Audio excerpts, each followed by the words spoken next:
What's up? Salutations and greetings. Hope all is well.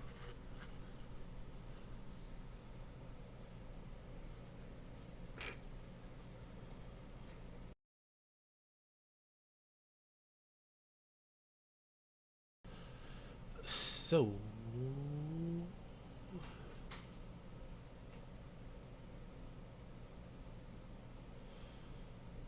we got,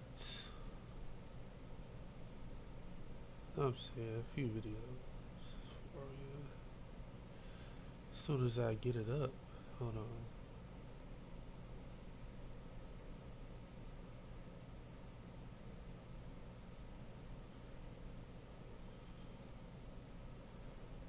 There it is.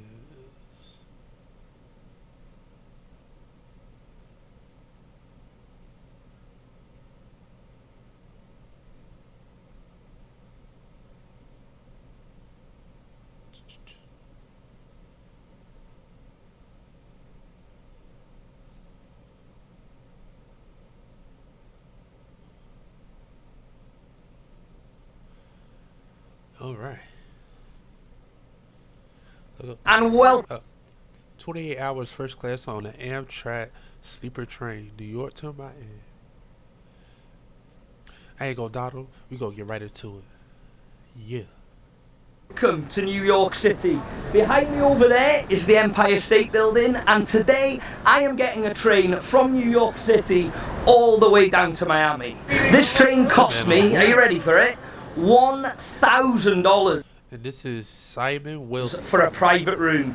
The train is 28 hours long overnight, getting into Miami at 7 p.m. tomorrow, and there is 31 stops. $1,000 for a train ticket seems a lot, especially when you could probably fly to Miami for less than half of that. But what do I know? It could be the nicest train in the world. Let's see what Amtrak's got to offer. I've got 30 minutes until my train, and behind me is, I think, where I'm supposed to be going. I've seen some train stations, but that is absolutely massive. I'm sure this is the one because you've got Madison Square Garden just behind me. Yeah, this is it. The Moynihan Train Hall. Cheers, man. Right, where do we go in here? This is the board, New Orleans, Boston, Washington. Ours is not on that. Okay, that's not a good sign. Fair play, this place is absolutely massive.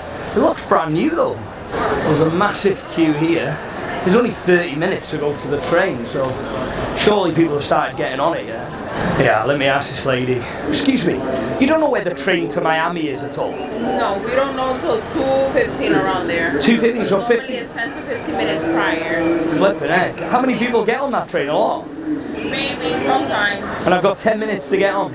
10 to 15 minutes, they'll wait for you. Okay, cool. Thank you so much. 15 minutes to fill a full She was helpful, but didn't want to be bothered at the same time. train in New York to go to Miami. Just watched you this morning. Where are you guys from? DC. Ah, I'm nice. in there right now. Ah, how long's the train to DC? 3.5. Yeah, 3.5. I'm getting a 28-hour train to Miami. What are these trains like? Are they good? Yeah. Are they okay?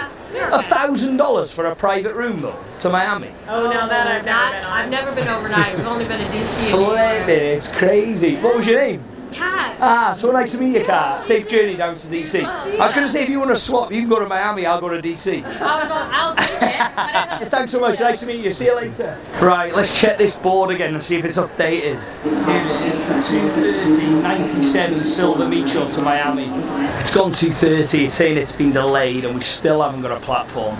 Let me double check just to make sure. Excuse me, man, do you have any information on the train to Miami at all? Oh, you want train 97? Yeah. Line up right here. Ah, this is the train. line right Ah, okay, because it wasn't on the board. Appreciate you, man. Thank you. Flipping neck. It's lucky I asked. This is the queue for that train. They're actually boarding. Thank you so much. What's your name? Abby. Nice to meet you, Abby. Where are you headed? DC. DC. Nice. Have a safe journey anyway. See you later. To Miami. 28 hours. I know, I'll try. See you later, Abby. Have a good one. At least I'm in the queue now and I'm going to make it. Well, I hope I'm going to make it. Excuse me, how long is this train delayed? 3 more minutes. Okay, cool. We've got 3 minutes to get on this train. What is going on here? This may be the last ad you ever see. Yes, because with the free ad block extension from Capital One Shopping. Well, I'm guessing this is the train, but not a clue what's going on here. Is this a line, or do you go to your carriage? Just turning around. Ah, I'll come with you then, man. Where are you heading to? DC. DC, nice. A lot of people head into DC from this station. I think I'm the only one heading to Miami. Do you get this train a lot then, or? No, it's my first time. Ah, really? Yeah. How much did you pay for a ticket to Washington? It was like 54. 54? I recently got on the train for the first time, and it really wasn't that bad. It was cool. It was cool. It took a minute just to get to the train, but that's a different story. But yeah, Amtrak, shout out to them. $4? Yeah. When did you book the ticket? March. Ah, in March. Ah, so you booked it a long time ago. $54 is good though. Ah, we're going this way now. What is actually going on here? People are going this way, and then this way. As long as it doesn't leave without me, we're all good. What was your name? Eo. Nice to meet you. Nice to meet you, Simon. What time do you get into Washington then? Like 4:30? No, 6:30. 6:30. me. Push the keel until last Hi, I've got a private room. Straight down. Straight down, thanks. Theo, nice to meet you, man. Hey, you have a good Safe one. journey. Cheers. You have a good one. See you later. Sorry, how far am I going down? You're gonna go all the way down till you see the other train attendants. Okay, all the way down. Cheers. The only train attendant I see is literally like a mile away. It is hot down here. Right, here he is. Hey, hi, how are you? That's my ticket. So your name is Wilson? That's the one. Up to your right, go around the corner, room A. Room A. Thanks so much, man. Right, what have we got here? Well, at least it's got aircon on here. Is this my room? Room A. How are you? Simon. Simon, Jeff. Nice to meet you, Jeff. Where are you heading, Jeff? Fort Lauderdale. Fort Lauderdale. Wow, how long's that? 27 hours. 27. So I'm only a bit further on. Nice to meet you, Jeff. I'll see you on the journey. Right, let me put this bag in the room and we'll go and have a look at this train. Where should we start? Well, this carriage looks like it's only 2 rooms. There's my room, which is there, and then there's obviously Jeff's room, which is there. Come to the end, you've got a coffee machine, an ice machine, and this carriage looks like it's all roomettes. Basically, roomettes are 2 seats, and I think that turns into a bed. I think there's a bed up there as well. My room's fairly bigger than that, but I'll show you that in a bit. Okay, so all this carriage is basically all these 2 roomettes. And then literally, this is the end of the train. You can't go through there, and you can just see in the gap there, that's where all the luggage is. You've got 2 toilets at the end. Are you ready for this? What are these toilets going to be like? That's not too bad, to be honest. Toilet, sink, bin. You've got 2 toilet rolls. Let's be honest, I have had a lot worse. So I am literally right at the back of this train. Oh yeah, look at this. This is what we like to see. Dining car this way. We're on this for 28 hours, so hopefully the food's decent. While I'm walking to the dining car, I just want to thank Airlo for continuing to support my travels and sponsoring this video. Every time I travel, I need to make sure that I've got reliable data in the country I'm traveling to, and I'm not going to be stranded and not being able to contact anyone. That's why I use eSIMs from Airlo. Before I travel, I install an eSIM for that country onto my phone, so I'm not worrying whether my phone's going to work when I arrive. Since an eSIM, link below in description, and use... What have we got? Steak, chicken, salmon. Check this out. We've got chocolate spoon cake, white chocolate cheesecake. It's got it all. Ah, thanks so much, man. No problem. Is this your first trip down to Miami, or you already been up to New York? I've been here for 3 years, man, so it's like it's my Ah, how often do you do the trip? once a week. So like from Miami up to New York, stay in New York and back down, or do you do back and forth? Get back and forth. So is Miami home or New York? Miami. Ah, fair dues. Thanks so much, man. Appreciate it. For starters, we've got a salad and a white bat. I wonder if this is included in the price. Flipping it, you'd like to think it is for $1,000. There's no prices on this, so I'm guessing so. I think I might have the steak. It's probably healthier than the hot dog. What's good? Steak. Is the steak good? Let's do the steak. I was going to say, is the food included in the room price? It is. Perfect. And how many meals do you get on this train for the 28 hours? Depends on how far you're going. How far you're going. Miami, all the way. You get dinner today, you get breakfast in the morning, and lunch tomorrow. Okay, so 3 meals. Perfect. Thanks so much, man. What's your drink? I'll just get a bottle of still water if that's okay. And your dessert? I'll go for the chocolate spoon cake. Where are you from? Are you from Miami originally? What do you prefer, Miami or New York? Did he just ask him that? Summertime, New York. Wintertime, New York. Yeah. I know, I've heard the weather in Miami is supposed to be crazy, isn't it? Yeah, yesterday was like 101 yesterday. 101 yesterday. Wow. Ah, thanks so much. Hey, I couldn't ask you a favour. Could I get an English breakfast tea? Let me see if I have some. Is that okay? Perfect. Thanks, man. You're a legend. Thank you so much. Look at this. English breakfast tea. Home from home. Ah, thanks very much. Cheers, look at that. No, I think that's everything. Thanks so much, appreciate it. Look at this. Steak, mash and veg. This is going to be a long 28 hours if this is not good.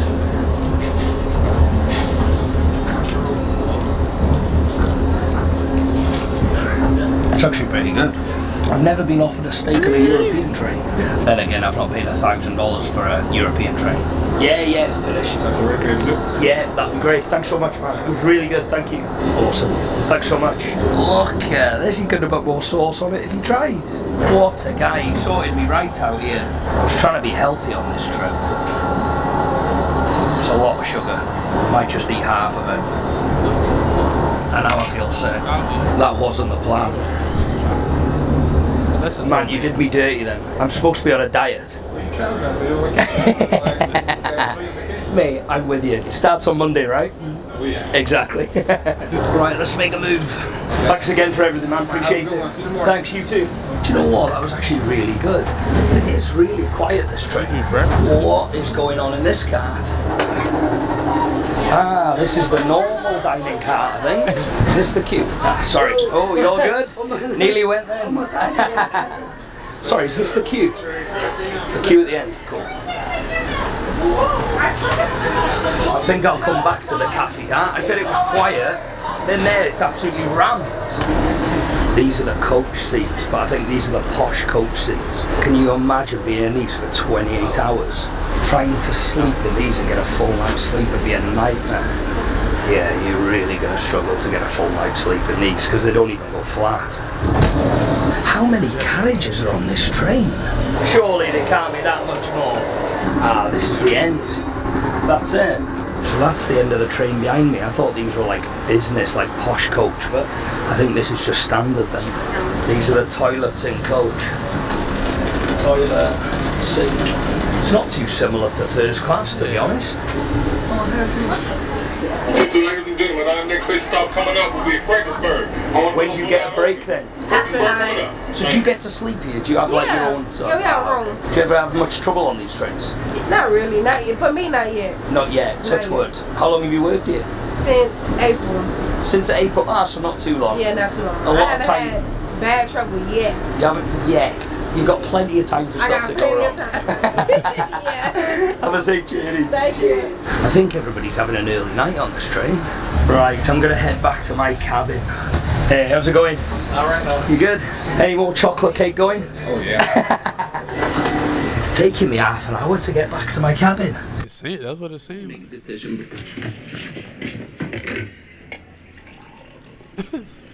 Well, Well, what?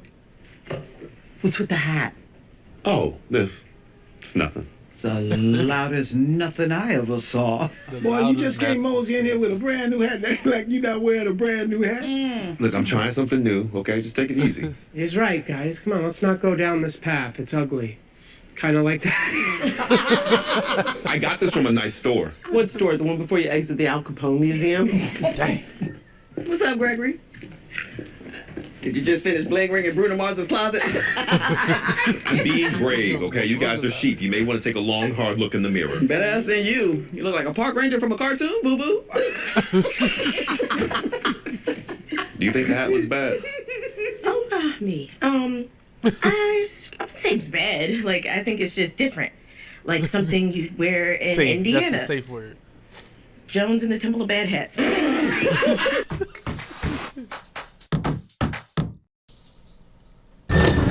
Hey, how's it going? Good? Yeah, good. You want to put the bed down or you want to wait a little bit? Ah, okay, the bed. What time do you put the bed down? You tell me. Oh, if you could put it down now, that'd be great. Thanks so much. I was going to say, if you were in the middle of something, no, like, are you sure? Thanks so much, man. Always running back and forth, man. Flipping out, you've got a long way to run on this train. Been doing it for 20 years.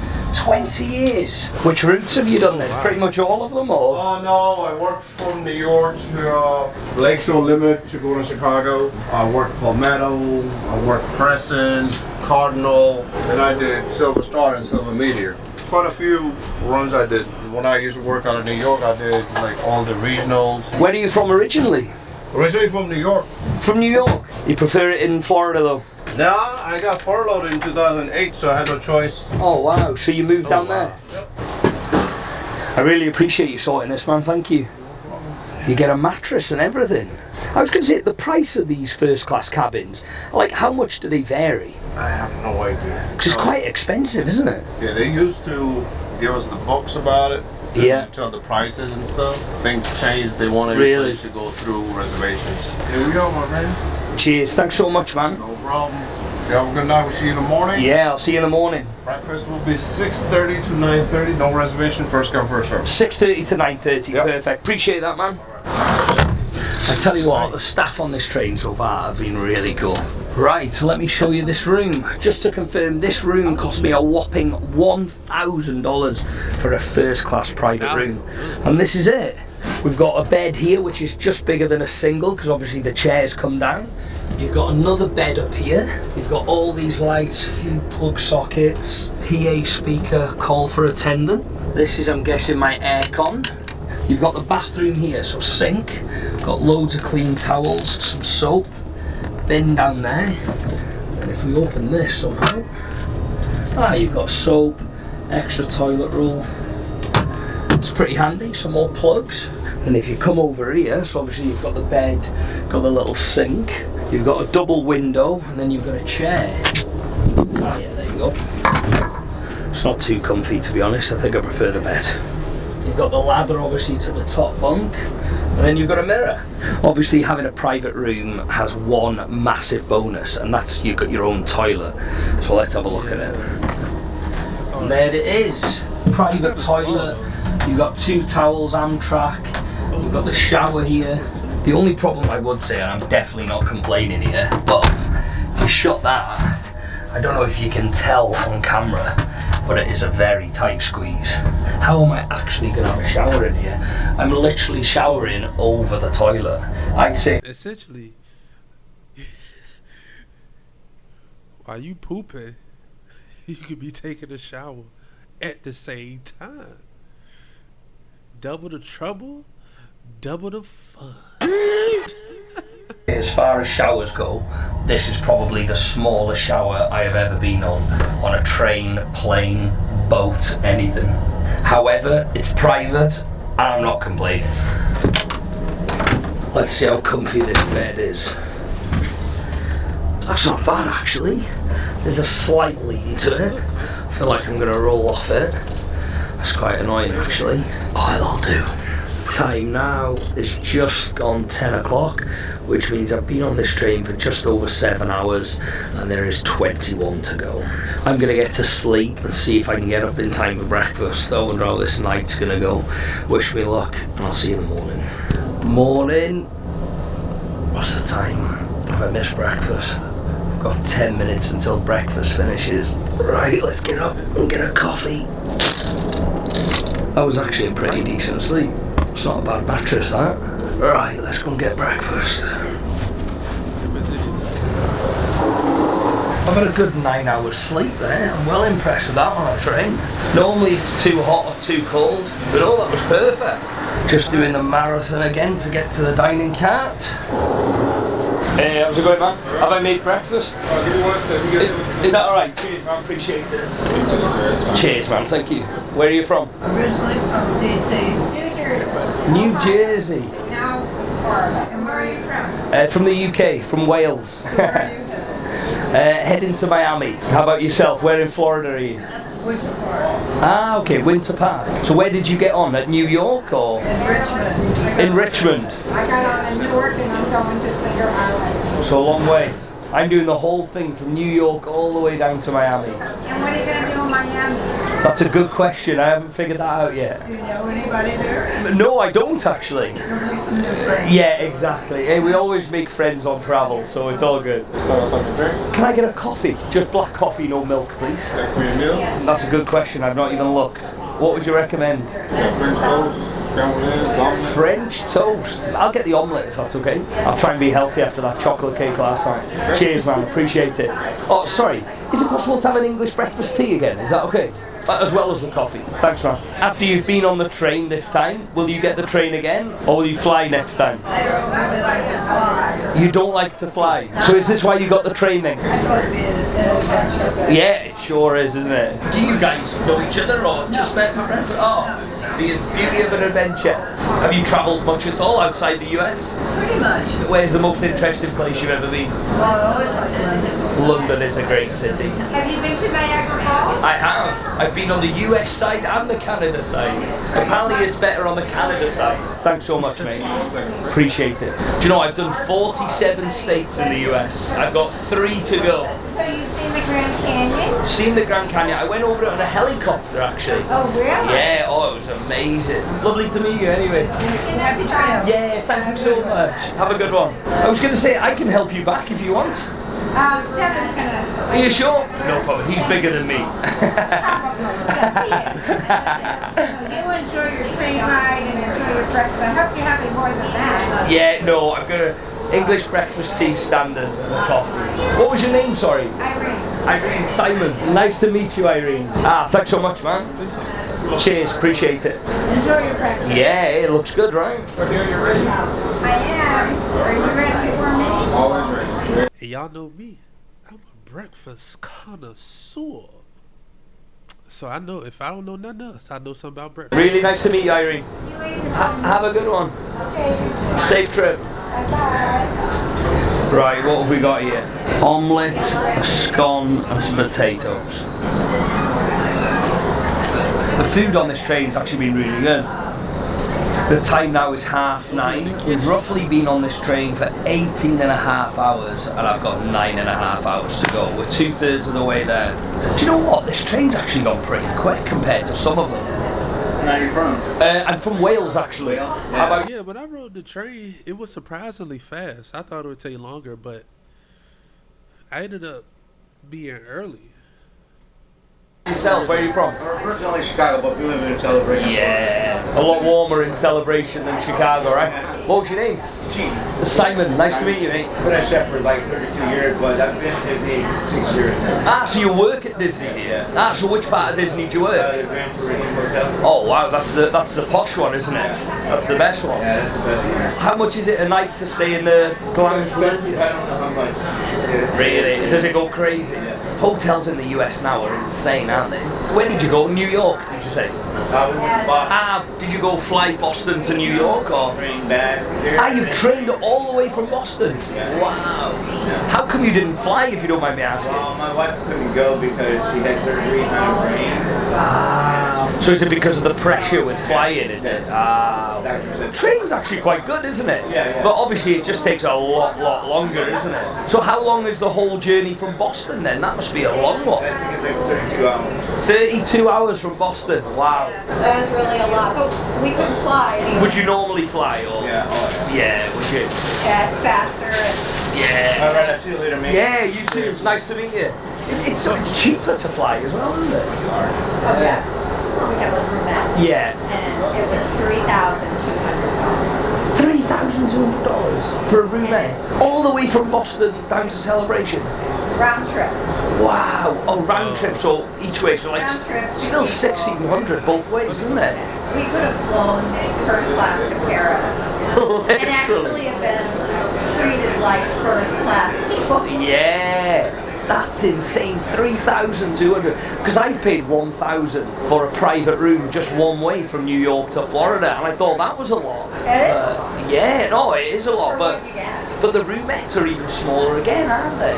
We did figure out how we could do it to get up there. Yeah. I booked the ticket 2 days before. And I didn't know what to expect coming on Amtrak, but I didn't have a choice. The physician wouldn't let me fly, so. Yeah, that's it. It's better to be safe than sorry. Safe than sorry. But anyway, we got to see my son graduate from Harvard. Honestly. We missed a for the world. Congratulations, that's amazing. Not many people can say they've graduated from Harvard, That's right? right. What was your name, sorry? Marsha. Marsha, Simon. Nice to meet you, Marsha. Best wishes. Yeah, safe travels. See you later. Thank you so much. How far are you traveling? It's all the way to Miami. Alright, so I'll be back with the reservations for lunch in a little bit, okay? Yeah, perfect, that's great, thank you. What time is lunch before we get to Miami? Either 1 o'clock or 2 o'clock. I'll come back for 2 o'clock if that's okay. 2 o'clock, perfect, thanks man. Right, let's go and have a look round. Let's see if this cafe cart's got a massive line today. What do you swear by today? The only one that matters is my brother. And I will kill the people who took him from me.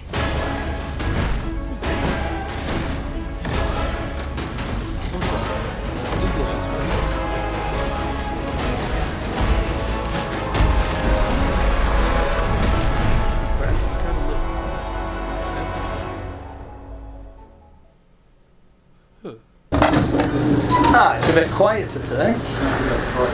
How are you today? You good? Ready to go. At least you've not got a huge queue today like yesterday. The queue is going out the carriage. What do we have? Drinks, crisps, burgers. Ah, the menus are all here. Okay, cool.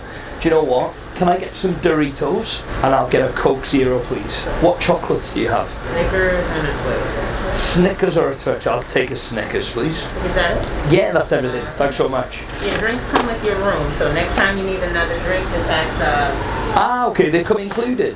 Oh, that's good. Ah, the coffee machine. Oh my god, thank you. So do the Cokes and all the fizzy drinks come with the... Yeah, with your room. With the room free? Yeah. Thank you so much. You just need to put some popcorn in there now. What's the damage? 950. Perfect. All done? Yes, you're all set. If you need a straw, you can grab one over there, okay? Perfect, thanks so much. Safe journey, see you later. How are you? Busy day? Something like that. How's your journey going? It's a long one, right? This is my first train ride. First train ride? Ever? This is your first time on a train? Yeah. Wow, and where'd you come from? Jacksonville. Jacksonville down to Miami? Orlando. Ah, Jacksonville to Orlando. So your first train ride ever? Wow, well I'm glad that I'm on the same train anyway. What are you up to in Orlando? My brother just said we're friends, so I'm just going there. What was your name, sorry? Alyssa. Alyssa, nice to meet you, Simon. See you later, and I hope you enjoy loads of more train rides. See you later. Let's get back to this room. Trying to hold a camera and a big box of drink and crisps is not easy. Thank you so much.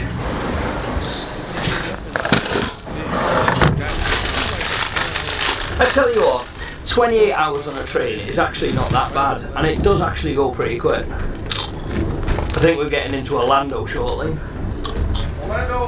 Orlando's now! Let's have a look. Wow, it's hot here. We have just arrived into Orlando. This is Orlando train station.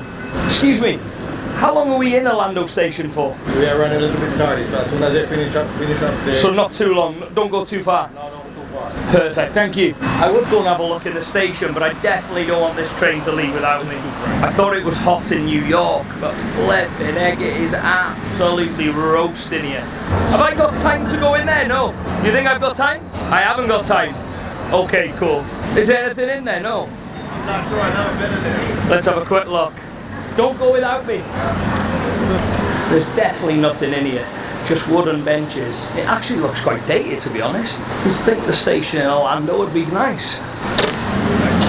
You're not missing much in there. There's nothing in there. I've never been there. Yeah. I just stay outside. How long to Miami from here? I want to say about 6 hours at least. 6 hours? Why does it take so long to get from Orlando to Miami? Ah, because it goes around us, is that why? So we are now 22 hours into this 28-hour train journey, and we've got 6 hours to go. It's nice to get some fresh air, to be honest. I'm going to jump back on. Thanks for that, man. Appreciate it. It's now time for my third and final meal on this train. Let's see what's on the menu. Am I okay to grab the table at the back? Yeah. Cheers. Thanks, man. Just looking at this menu, it is exactly the same as last night, so I'm going to get something different. I'm going to go with the chicken today. I'm going to say my experience wasn't too different from that, minus not being first class. It was still cool though. Can I get a bottle of still water and I'll... And we ain't order no food from there. Next time I get on the train, I'm gonna order some food. Get English breakfast tea. And then I'll go for something different today. I'll get the chicken breast, please. Are we doing lunch? Ah, that's not the menu. Yeah, just the menu. Ah, this is the lunch. Okay, what's the best thing? Popular patty melt. We'll do the patty melt. And your dessert? We'll do a brownie today. Appreciate it, thank you. How are you today? You good? I'm good. Can't wait to get to Miami, right? Right. And that's your stop too, Miami? Yeah, that's my stop as well. Not too long to go. Yeah, we got a couple more hours. Couple more hours. Thanks so much, man. Patty melt for you. Patty melt. Look at this, a patty melt. So it's basically a burger on toast. How was lunch, Irene? Did you have a good one? Was it good? Delicious. Delicious, that's what we like to hear. Ah, did you? Perfect, get some ketchup on it. Safe journey, Irene. Right, let's see if Irene was saying the truth.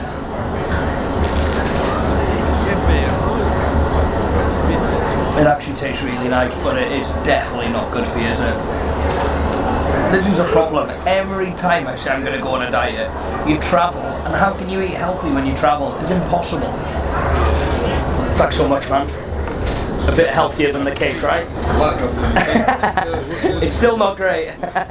This has got to be the most unhealthiest train ride I've ever had. Yeah, I'll have another tea if that's okay, and finish with that, mate. I got you. Appreciate that, man. Yeah, I'll have it in a to-go cup. Thanks so much. I got you. Cheers, man. Really appreciate all the service, man. Thank you so much. Appreciate it.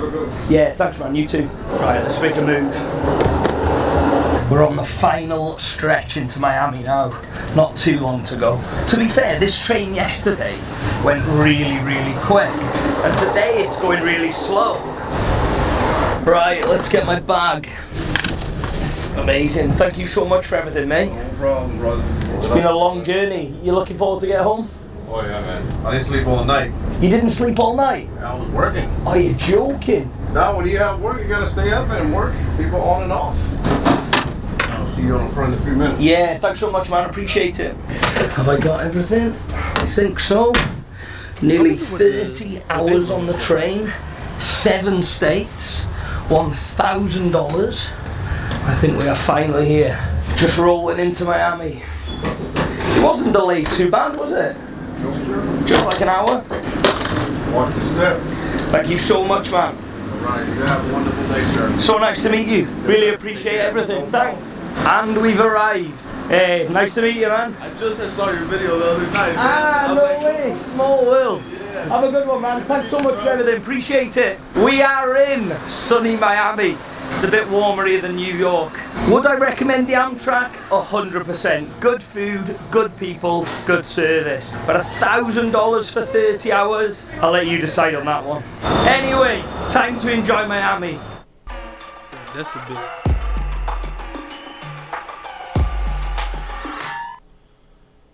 All in all, it wasn't that bad. I like Amtrak, Amtrak in the Chizzy. That was cool. That was cool. I think it's safe to say we have to stop. I said I gotta go 400. I'm in. On God. Okay. Hey, yo. I feel it. I think I watched this before. No, he just posted it out. Can I do a reaction to this?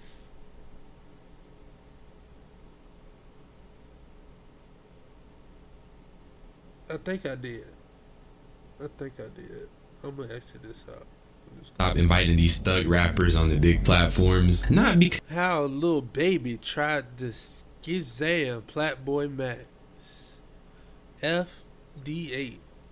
because we hate thug rappers. Well, I kinda do. But because they just be too ignorant sometimes. And I understand it's merely a symptom that comes from growing up in a harsh environment. But the backlash is getting a little too cray. Cause why is Lil Baby going on a Platboy Max stream and asking this nigga to split 50% revenue? That is actually one of the most absurd things I've heard recently. Especially because, let's keep it real, exposure in the song they make live plus whatever Lil Baby makes from its release is all the compensation he deserves. Max is huge in the space. He got a smidge of motion, and generally speaking, going on his platform can give you a little stimmy boost. Well, that's if what you make is hard, but I'm yambling. Today, I just wanted to talk about how entitled Lil Baby is, and how this was probably the worst in the booth I've seen. Y'all know I'm the hood Socrates.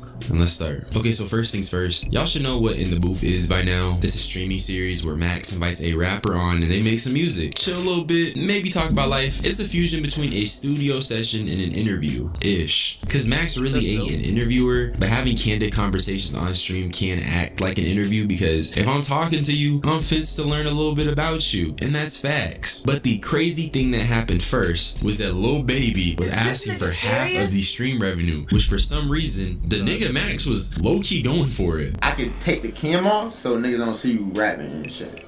No, you understand me. Okay, I'll listen. Money down. Yeah. Okay. Okay. Crazy man. So you gotta put money down. Wait, explain to me. I'm trying to understand what you're saying. You understand everything else I've been talking about the whole day. Okay, so you saying niggas gotta break bread with the stream for you to rap? Nah, you gonna bust the screen down. Wait, today we split. Okay, so we split the stream revenue. The revenue for you to rap. Yeah. Not for me to rap. We doing that anyway. I'm already on here. Oh, tight. You just saying split the shit out. Then I'd be like, okay, I'm finna go in motherfucking walk shit. And wow. And whoever said I had to ghostwrite, I really do this shit like 10 minutes too. It ain't gonna take long at all. Okay. Let's do it then. But go to the fund and see if it's worth it. Now look though, I gotta see how much the stream made after, and then we gonna talk. Yeah. We gonna talk. I just feel like it's really an audacity thing to think you're entitled to someone's stream earnings, especially when you're an artist who is trying to appear on their platform. This picture is crazy. Yeah, I don't know about that one. If that would be something they would have to do beforehand, not in the middle of the stream. That's kind of. I don't know. No, I don't think I would be going for that. If they said something beforehand, yeah, but not like we halfway through the stream now. Also, I wanted to split the clip up in 2 sections just to make it easier to talk about. It is a 2-minute clip, but it was just frying me so bad because I don't recall any other artist asking for some stream revenue. I'm not saying Lil Baby shouldn't value his time or even underestimate his worth as an artist. I just think an In the Booth stream plus a hard ass song would be a viral moment, and that's the payment. He also didn't make a hard ass song. Max's chat quickly caught on to the buffoonery and was low-key like, this nigga scamming a little bit. Wait, hold on. Here's how to get these YouTube videos or any data from any website into a spreadsheet that updates. Oh, is you scamming me? Scamming you? I mean, shit, they just screaming scam. Like, what is these niggas saying that shit? Ain't nothing happened yet. Yeah, no, I'm already knowing. Yeah, nothing happened yet. No scam. Now, when scamming. you come and do something for somebody on the screen, Yeah. and when they try to work you, you gotta show them like, hey, I'm a real businessman. This is what I do. You know? Yeah. He at my house. We chillin'. Facts. This is Bro Cray, and I appreciate you that ass like giving me this hospitality. Hospitality. You know? Yeah. Okay. So What look. would be the scam? So look, right? When I be having niggas on, niggas be pulling up whether I'm at their crib. They They be thinking little nigga be scammed. So I want to know what the scam is. Alright, chat, look. Scam. I think they saying you scamming For saying I'm gonna have for the check. Yeah, because they want to see you rap, bro. So what a part about it that is the scam? Because they think you don't want to rap and you're not rapping. You get what I'm saying? No, but how's that a scam? Because I ain't tell y'all to come around to see me rap. Who the I'm scamming? You said 50% jugging. What? They just use they just using the word scam loosely. Oh, that don't matter what it may be. Just like scamming. It might be just like a bad word, and it don't matter what it means. okay, so look, right? So now I was talking about like making music on stream and shit. And apparently at this time he was kind of dodging making music, and he was dodging to the point where his chat thought he wasn't even gonna make a song, so the viewers felt like he was just trying to get a bag, pull a Cardi, and bounce without really doing anything. And also the whole payment shit should have been settled pre-stream. Why was it not settled pre-stream? Especially since Lil Baby talked about being a businessman. The business thing to do would be to have your payment stuff settled from how you're receiving to how much you're receiving. Lil Baby being on stream with Max was reminding me of the 5 Yo Foreign and Lil TJ situation, because once again, you have an ignorant rapper not listening and just kind of being a general mood killer. The next thing I peeped was Lil Baby's buzzkill energy. And what I mean is that Plaque Max low-key got the tism, so he's prone to dancing and emoting, which I don't think there's anything wrong with that. I mean, it's just catching the vibe, man. Let me preface this part for you though, because Max made 31 beats for this nigga. 31! And that's crazy, because how you put time aside to give a dude that many options? But hold on. So I'm gonna look up Platboy Max, because I thought he produced and rap? I thought he just rapped. I didn't know he produced too.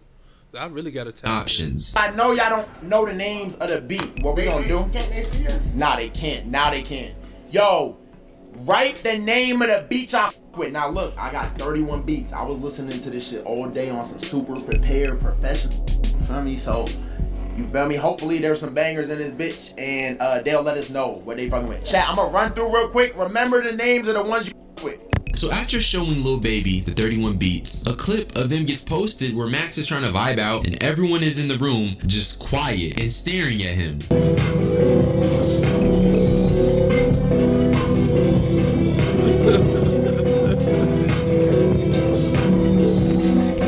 Hey, you make your own beats, you gotta hype yourself up. That's part of being a producer. If you ain't vibing out to your own stuff, how everybody else gonna vibe out?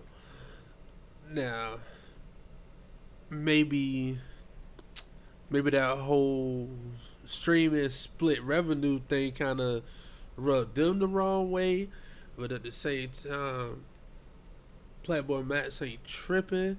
But also at the same time, they should have did that before the stream started, cause you don't get paid for the stream right then and there. You gotta wait a period of time for the money to come in, the views, the comments, and all that. So.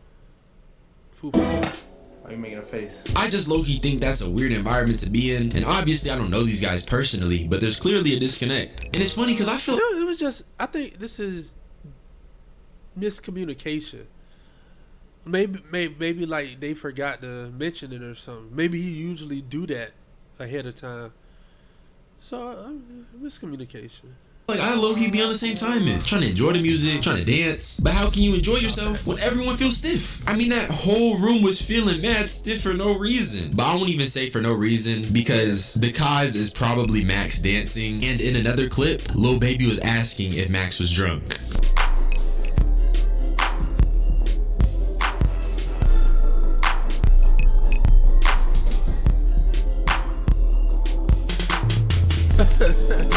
I'm not drunk, gang. I'm having a good time. Be like that. Back. Let's be real though. Is this not Dickie? This crossing Dickie the lines. You see someone enjoying themselves and your first thing is to ask if they're drunk? That's overly glazed. And this even went as far as Lil Baby telling him he was ruining the beat because he was dancing.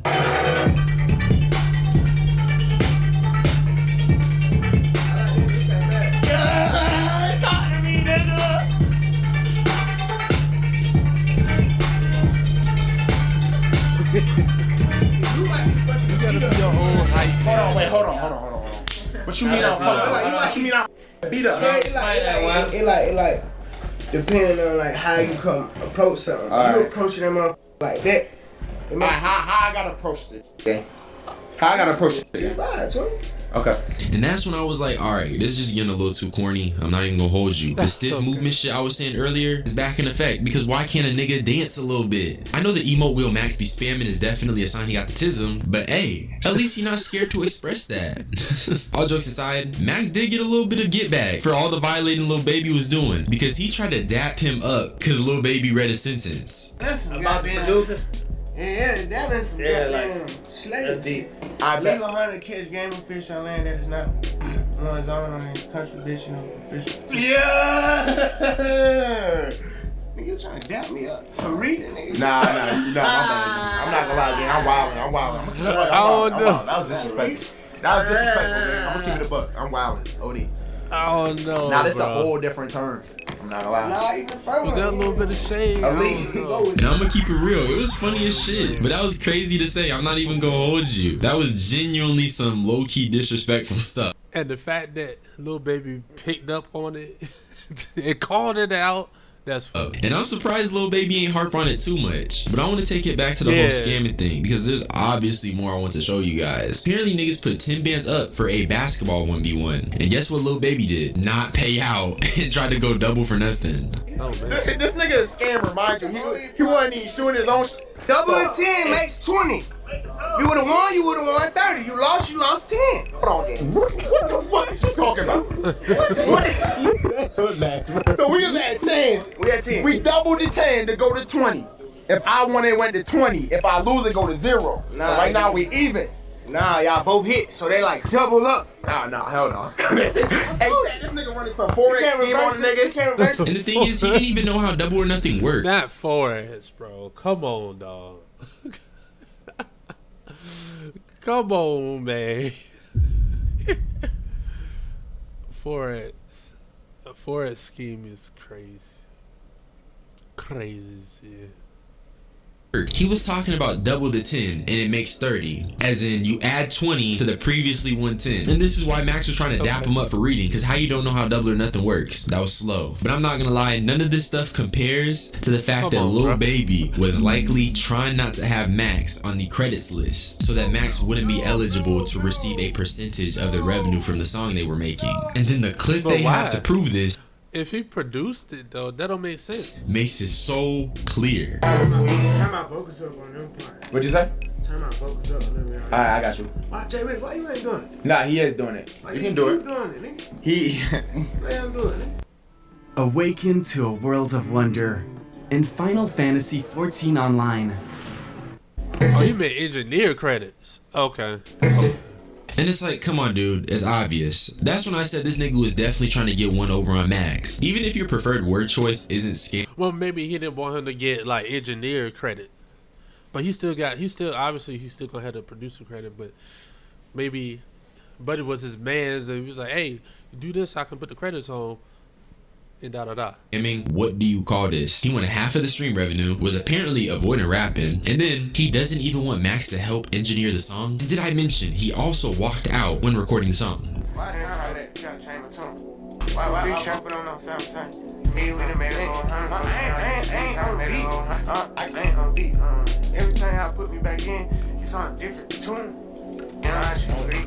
I won't lie, I don't even know if this is the correct clip of him walking out. I actually went to the stream to find out for myself, and I can't find where they took this clip. But just know he walked out after making a half-baked song. And ignore the clickbait caption. I don't know why these TikTok clippers want to bag that bad, but I'm 90% sure Max did not pay him 100K. The thing with this whole Lil Baby and Blackboy Max stream is that Lil Baby isn't even an artist that generates much buzz for real. So for him to ask for half the stream revenue and being real stingy with letting Max engineer, it's just goofy. I can respect recognizing one's worth, but you also gotta recognize what others can give when you're going on their platform. And also, you should not be trying to negotiate a contract you are never seeing. But honestly, this whole thing could have just been avoided by being chill off the hood dudes. It's just within their nature to be moving like this, so you should just avoid them when it comes to the business aspect of streaming. Cause Lil Baby tried to talk business, it just wasn't in a language that... Well, yeah, I will say talking business is fine, but they should have did that off stream, before or after, not during. That could be understood. Because prime example, like their chat started screaming scam, so you know it looked bad. But to avoid that, just do it. You know what I'm saying? Before or after. That's all I had to say though. Subscribe for more unsolicited opinions. Join my membership. Join my Discord. I do want that shit to be active. I'm out though. Y'all be easy. Bye bye. Peace.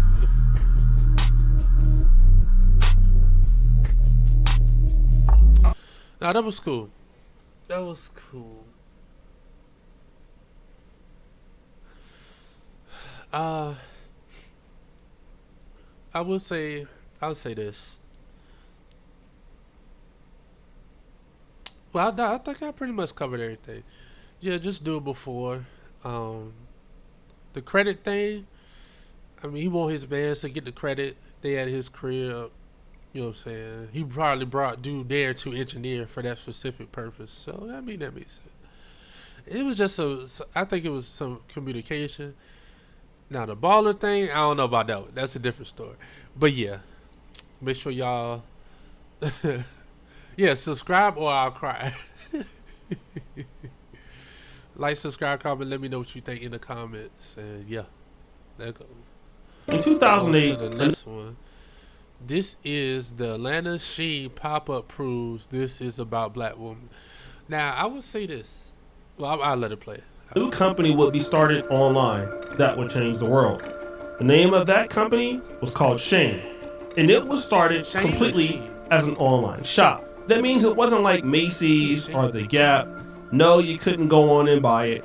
You just ordered online and it shipped to you. But nobody expected that within 15 years, this same company will be worth $100 billion. But what makes Shein very interesting is that it didn't get rich in China. It got rich in America. Why is that? I think a lot of people will be surprised to see that Chinese people don't really know what Shein is. I know because I work in the online e-commerce space. I'm a digital marketing person. But in China, the e-commerce space is very decentralized.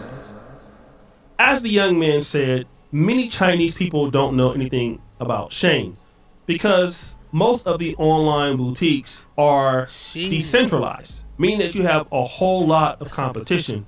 But by making clothes very cheap and shipping to the United States, even though all the taxes that the company pays coming into the States, it doesn't matter. Shein offers people affordability and value at the same time.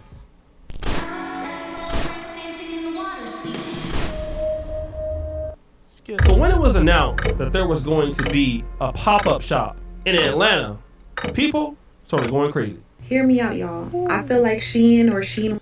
Hey, that's good marketing.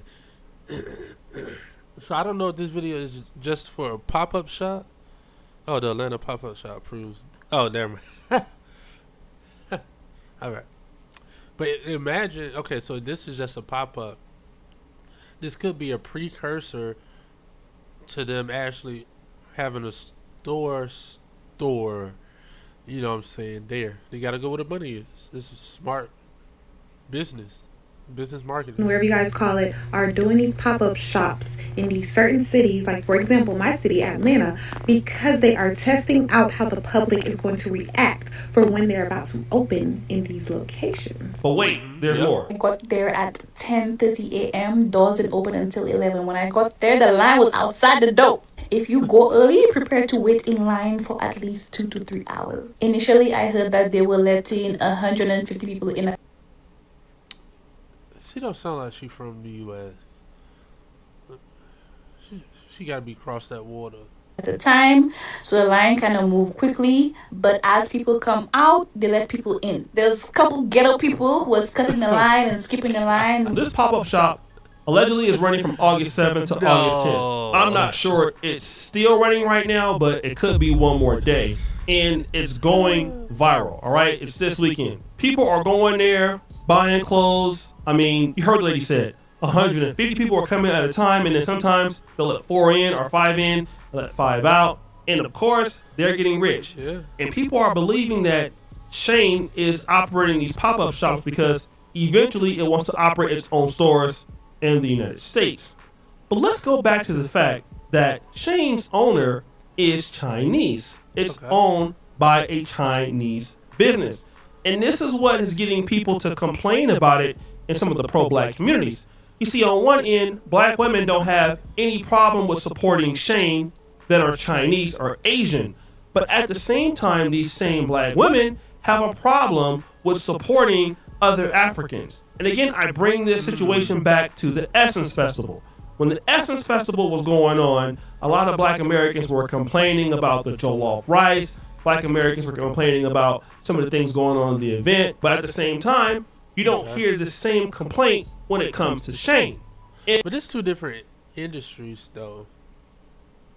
This is more so about fashion, and that's something totally different.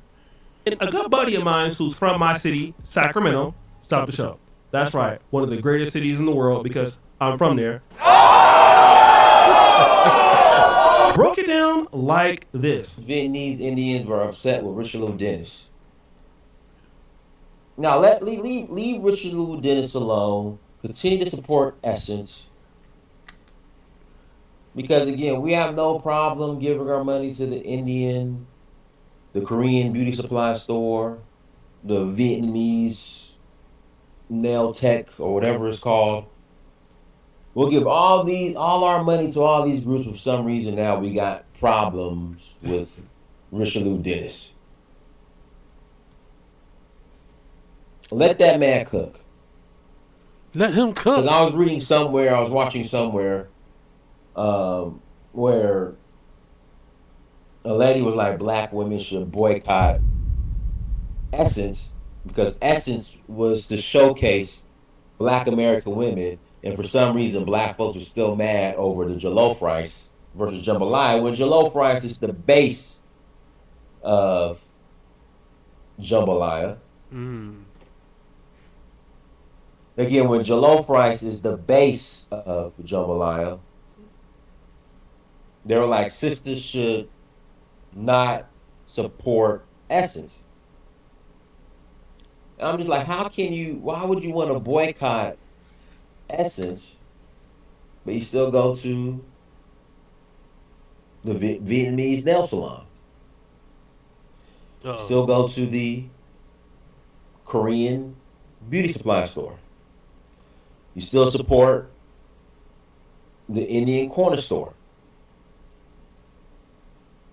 So why this energy for Richelieu Dennis? Now, he's referring to the Essence Festival, owned by Richelieu Dennis. Now, of course, he made this video well before the Shein pop-up shop happened, and he actually lives in Atlanta now, which is interesting. But he does make some strong points. The points are this: black people have a problem supporting each other. But at the same time, they don't have a problem supporting a Chinese store. They don't have a problem supporting Indian-owned stores or Arab liquor stores. And the result of these stores that come into the black community is... I ain't gonna lie, I mean, I don't think he ain't lying about that one. Actually catastrophic.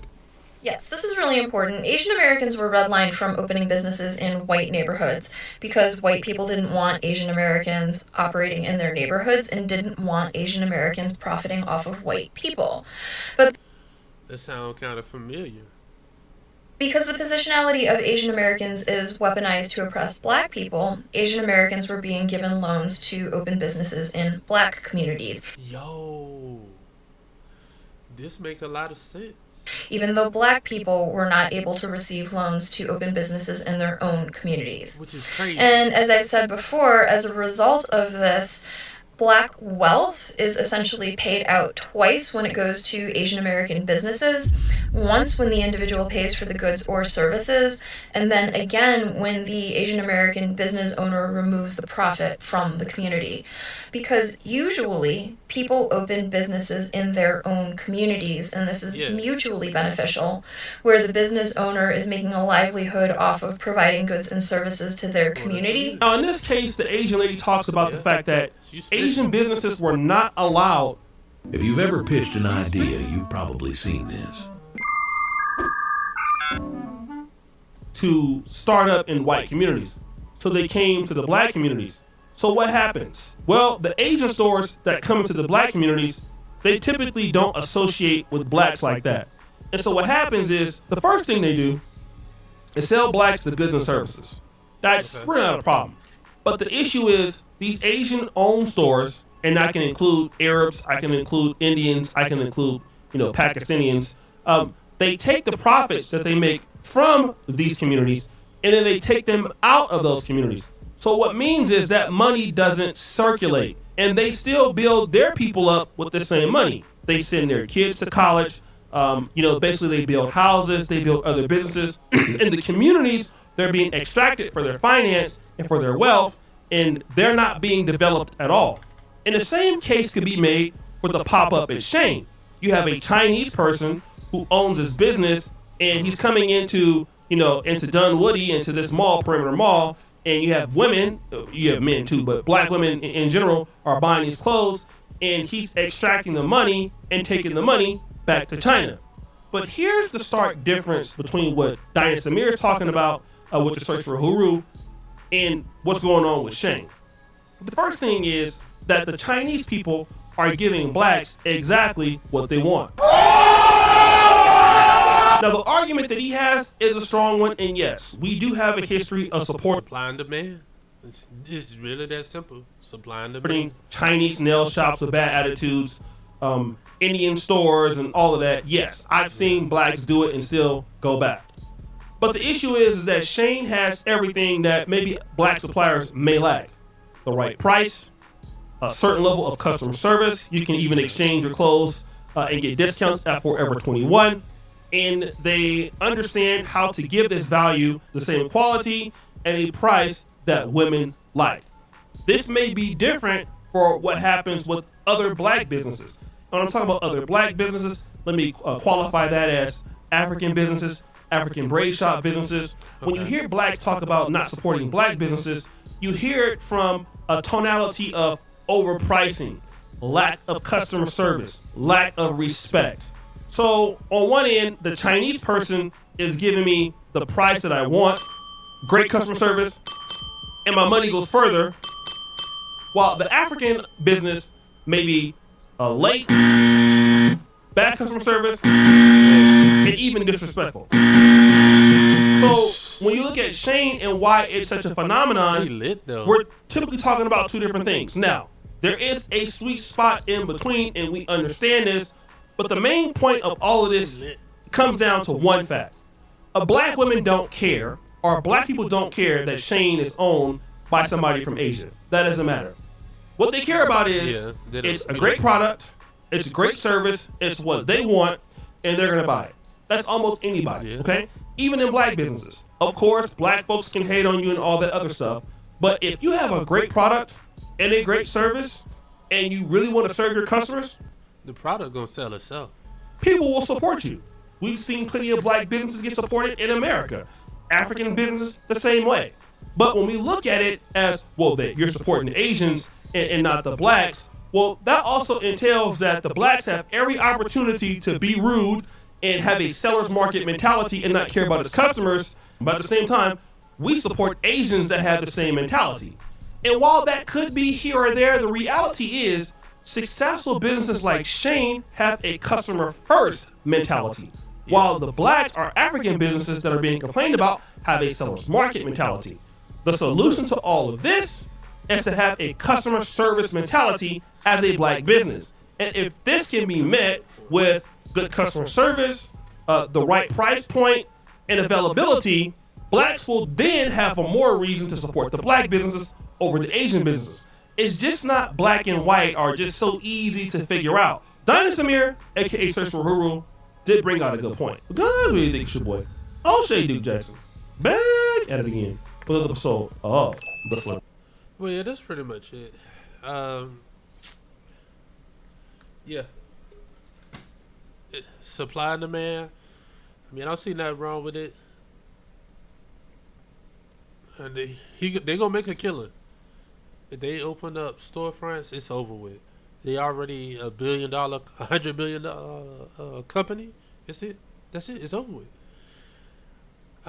What they were saying about like the discrepancies between races with the business, it's true. It's true. You see it a lot.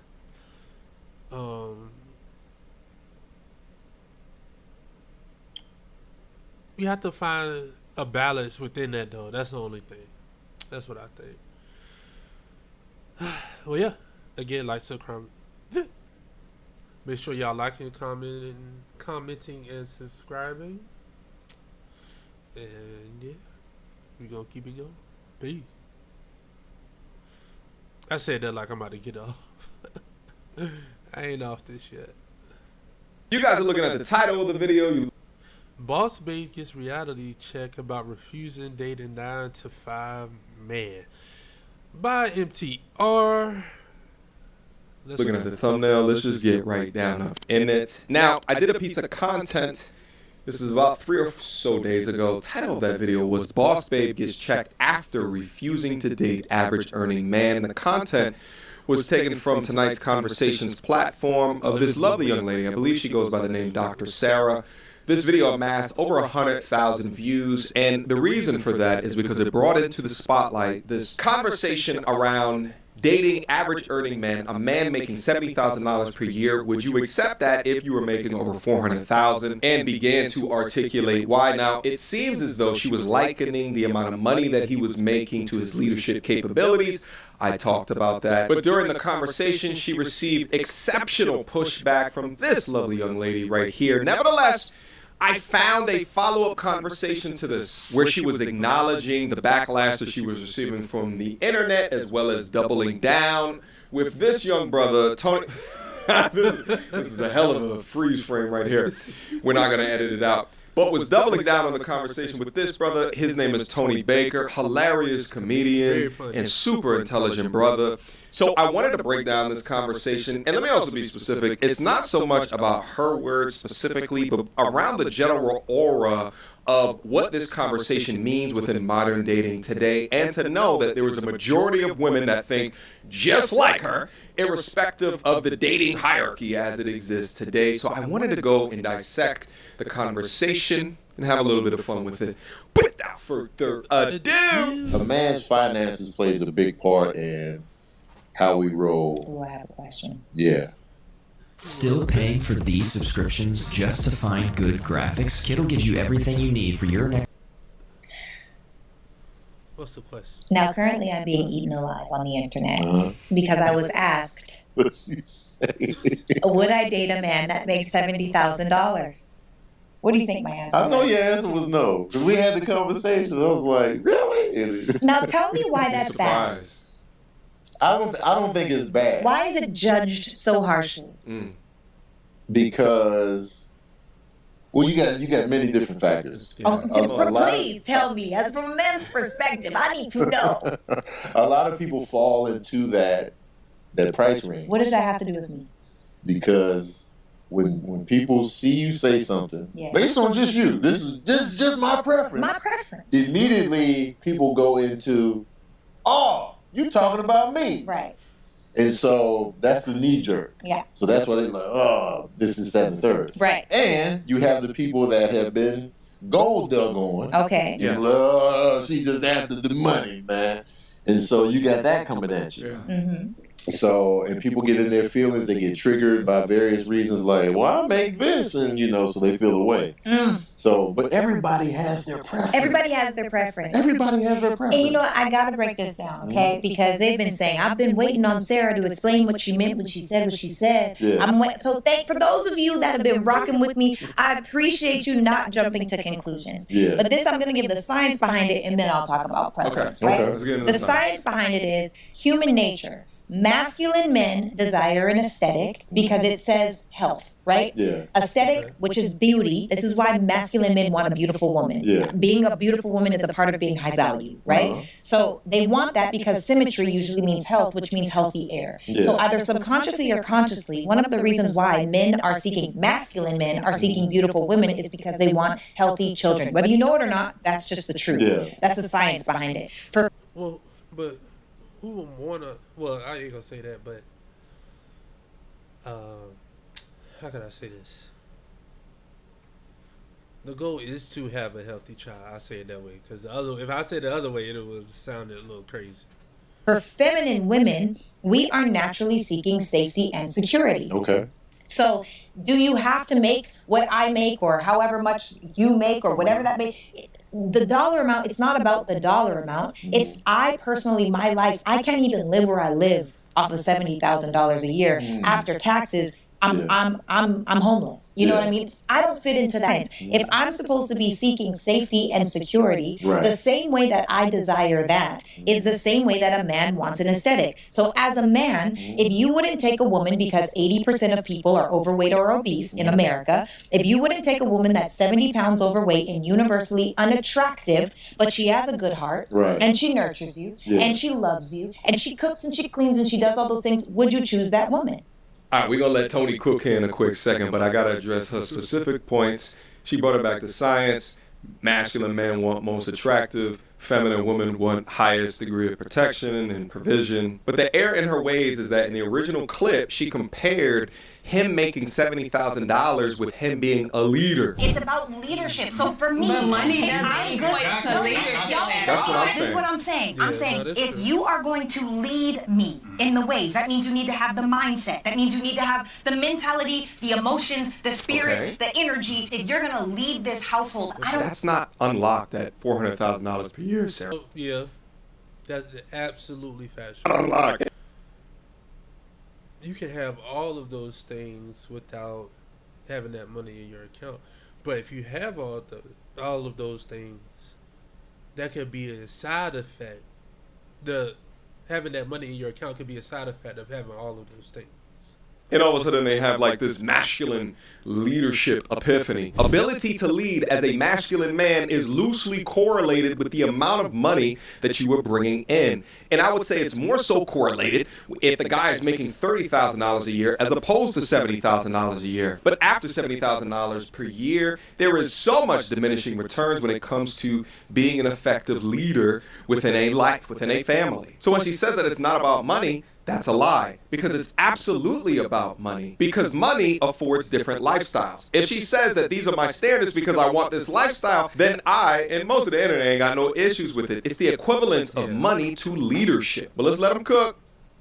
Person or just in general? In general, what do you think Gotcha. most men would say? They be like, nah, you know what I'm saying? No, but she has a good heart. Yeah, but she loves you. But she you cooks and she cleans. But it is, the fried chicken. Right. So the truth is, you wouldn't because you don't have to. Yeah. That's the truth of it, right? Even if she's going to the gym every single day. Now, people will say that's harsh. It is human nature. This is may the strongest survive. Yeah. You know what I mean? Mm-hmm. So, True.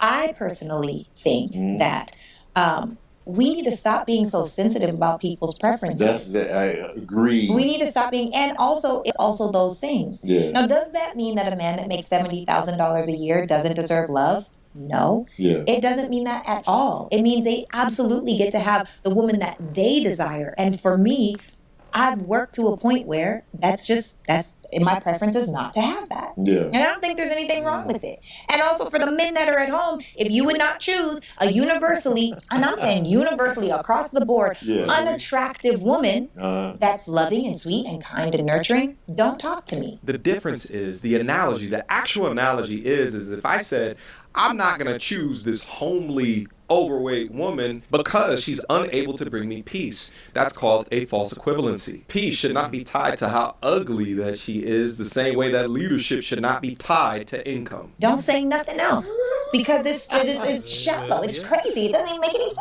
Yeah. Does that make sense though? I mean, for me, I'm team preference. I'm like, you like what you like. Because a lot of times we don't have any control over what we like. Yeah. We like what we like. We're drawn to what we're drawn to. Right. Now, the financial thing could be a little bit different because why? That's more of a. I feel like that could be changed. No, you want to know why it shouldn't be changed? I'm not saying it should. But I think it can but be. you want to know why? Mm-hmm. Finances are a choice. What you look like isn't. Well, nowadays it's a choice. Well, even surgeries, there are some women that, they say if you're already beautiful and you get surgery, you're going to be more beautiful. Some women get surgery and they are, they're better looking women. Look at my brother's face. But we don't got any shirts or mugs or even hats. And that's the best part. Sparkle has all the... My man is trying to figure out how to wiggle himself up out of this one. How do I agree but not agree at the same time?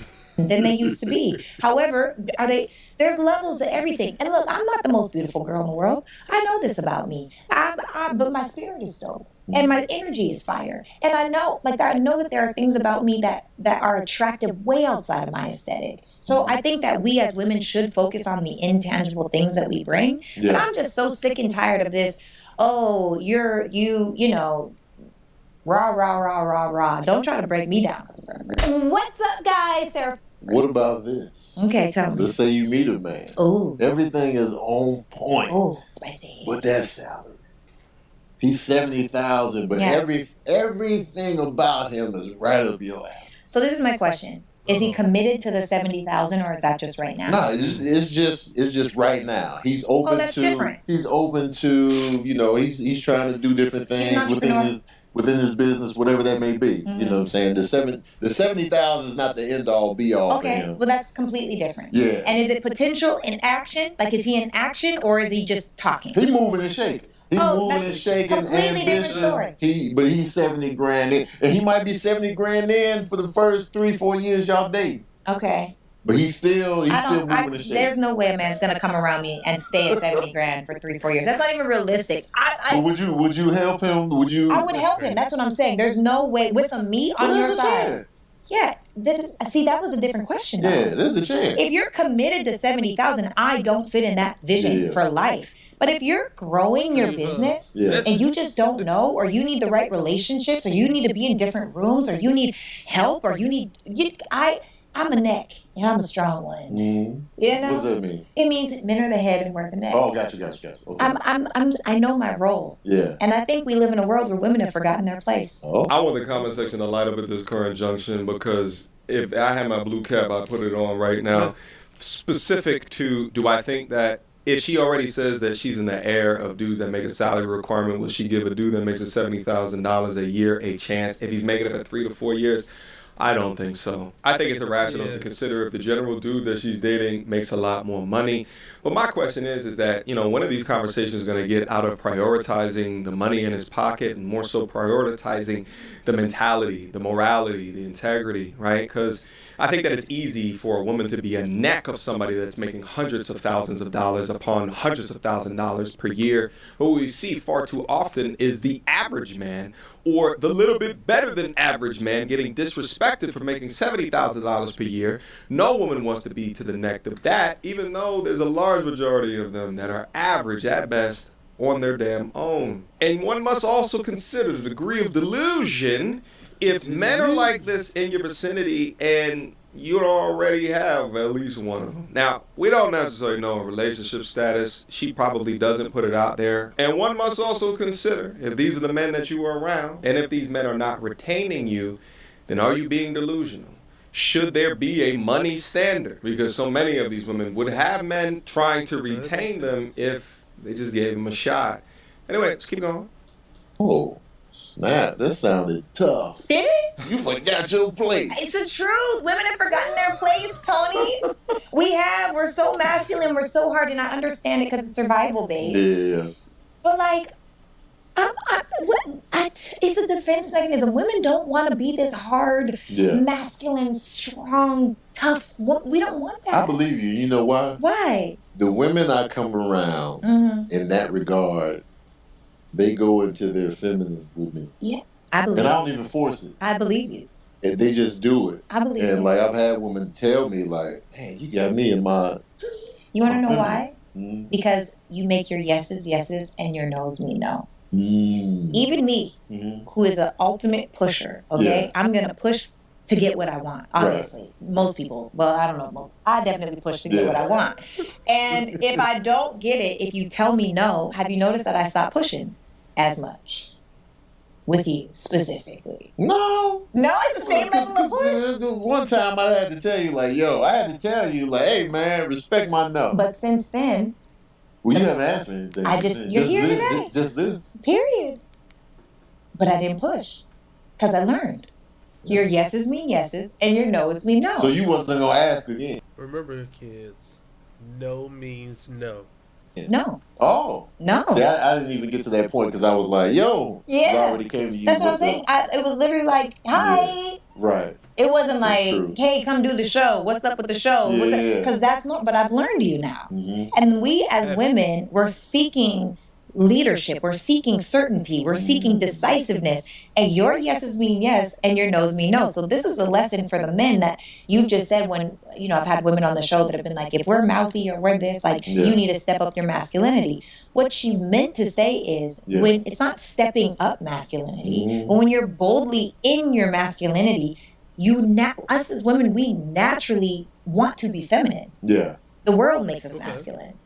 So if you are the lines, right, and we color inside of the lines, if the lines start getting smaller, so do we. Yeah. We follow the rules that y'all give us. But most of y'all enable our bad behavior because you don't want to deal with it right now. You don't want to argue. Yeah. You don't want to have a hard time. Right. But that's what's necessary in order for a woman to truly trust you, Yeah. to follow you, and to be feminine. Y'all got to have those conversations. I'm just saying. Yeah, I feel it. It was something else I was going to touch on. Oh, I'm going to go back to 70,000, man. Okay, come on.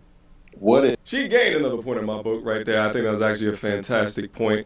I think a lot of young dudes, in an effort to keep peace within their life, they will kick the can on setting boundaries. But just like she said, and I will tell you guys time and time again, you must hold firm to your boundaries. You create the island. You create. If you don't stand for nothing, you'll fall for anything. The standards. You create the requirements and the expectations. As you drop her little fancy boat into the port of your island, you must always consider that dichotomy. The port got rules and regulations, baby. If you allow the bullshit, the trash on the pier, for them to come during the non-wake hours where they're not supposed to be ported, you allow them to dock too long, too many people on the boat, whatever the situation is, you got to hold frame to the rules. You got to be stoic and never go beyond whatever the rule set is. Because if you do, if you allow the bullshit, that's when the respect goes down. But you also must keep a tally of how much that they're going outside or trying to color outside of the rule book. Because if they get to the point where it's like it's seemingly on purpose, or if they're doing it more often than not, then you must demote. Let's go. If he's a phenomenal school teacher that's passionate about what he does, and education is not necessarily, unless you're going for like to be a principal or something like that. Yeah. That's not necessarily a career where you could just be like, yo, I'm shooting for that 90,000. He just loves what he does. He loves what he does. And I love that for him. I love that for him so much. He's probably the dopest man. He's changing lives. He's changing lives. He's shaping our future. But no. Not for me. No, look, right now, I'm in LA for almost 2 weeks. Yeah. Right? And then straight from here, every weekend in the month of August, I'm traveling every weekend, working. You know? Speaking here, hosting there. I travel so much that I don't actually feel like it would make the most sense for me to be with a man that has that I have to be home by 6 o'clock to have dinner. He's not like that. But if he goes to school every day, he can't leave his job. He loves his job. Yeah. And he loves that you love your job and that you be traveling, and then, you know what I'm saying, he can come with you in the summer months on your travels. Yeah. And he just like, yo, he letting you do your thing. He just, hey, I like, you know, teaching these children. I love that. And I think that that's a good man. And I also think that, no, it just no. This is Why is it no though? Because I don't live inside of either or, and I think that's the problem. Y'all Americans do this. Okay, I'm gonna blink at y'all real quick. I'm gonna put y'all under the blanket. Get your foreign ass out of here, Americans man. have a way of saying like, oh, it's either this or that. Like I can only have a man that's a good man with character and substance and love and romance, but he has to make $70,000 a year. Or, you know, like it's too much either or. It's just a possibility that, because you know. But why can't I have both and? You can have. You know what I said a second ago? This sounds an awful lot now like the B. Simone conversation. The 9-to-5 man versus CEO. He can't have a 9 to 5. What? Why not? You don't want him to have an honest job? I mean, he could be a hustling entrepreneur. So you want him to be you want CEO status? Yes. They work hard within a lifestyle in order to afford a certain lifestyle, thus rejecting any of the moral, high integrity, hardworking, good men that live a much more normal type of a lifestyle. It's just lifestyle. But I think that the cope to equate it into his leadership ability is about the most egregious argument. Meanwhile, many women with her type of thought process when it comes to this will ignore certain behaviors just because the guy fits the income level. She and many women like her can have it all that they want, all of the standards that they want, but you ain't gonna meet perfect, baby girl. have both, and you can find somebody that has it all. But the reality is, a They're lot of slim times, exactly. I agree with that. The bank account is robust, but the character is slim trash. to none. So it's like, you know, it's really about like we got to compromise in life sometimes. Yes. And you know, sometimes we can't have it all the At way the we same want time. at the same time. I don't think we can have it all ever, all at the same time. Yeah. But because there's seasons in everything. Yeah, for sure. There's winter in everything. Nature teaches us. There's winter where everything is dead, and that's necessary for things to grow. Yes. Right? Absolutely. So there's a winter in everything. Our finances, our spirituality, like if somebody, whatever it may be. There's so many different ways, mentally, emotionally, physically, spiritually, financially, and energetically, that there will be winter because that's life, and it's going to keep coming because that's how seasons do. Go. I feel like if I'm here and I'm so strong inside of my self-awareness, and I work so hard on my body, on my mind, on my spirit, on my bank account, on my energy. If I'm intentional about showing up in a positive way, people always say to me, like, are you always like this? Yeah. Like, are you? Yes. Have I ever wavered, Tony? No. Have I, in the years I've known you, have I ever acted different? I'm so intentional about how I show up in the world. And so for me, if I'm here, then why wouldn't my person be here? He is. Period. And also it just means that the options, they're smaller. Yeah. And am I going to forfeit my blessing because I want it to happen faster? Yeah. Or am I willing to say that when it's mine, it's mine? Yeah. You know, what's interesting about this is that, you know, the dichotomy of saying things such as you want to be a neck to a man and then talking about other women and their role within, you know, understanding the importance of manhood and masculinity. Let's say that you made a guy that made $1 million per year. Would you be a part of his business because he wants you to? So really, when she says that she wants it all, I begin to now think about delusion. It's within this idealized fantasy of power couple, while also being attractive, while also him being over 6 foot tall, while also him being a maniac in bed, while him also being corporate Tupac. I think that people allow time to rush them into making that. I'm not, I just, and maybe I'm delusional. Tell me if I'm delusional. Maybe I'm the girl that should be with the person that makes 70,000 and has everything else. Or maybe I'm the girl that really does deserve to have it all in my partner. Want to sell globally but don't have local sales? Try CapCut AI Avatar like me to create global content for you. I feel like this. This is just my take. The financial element is not the main element you would want in a relationship. I agree with you. And so if the only thing lacking in a person that's perfect for you is the dollar sign, I feel like you could potentially be blocking somebody that's amazing in your life simply because of the salary. Yeah. That's all I'm saying. I agree with that. Yeah. I don't disagree with that. Hold on, y'all. It looks like we have a new follower. Sandra 12298.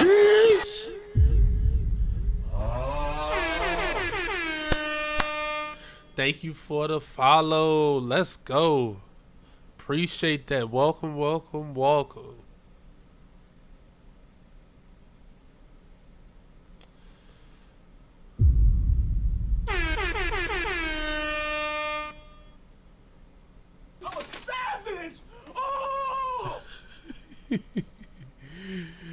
Appreciate that.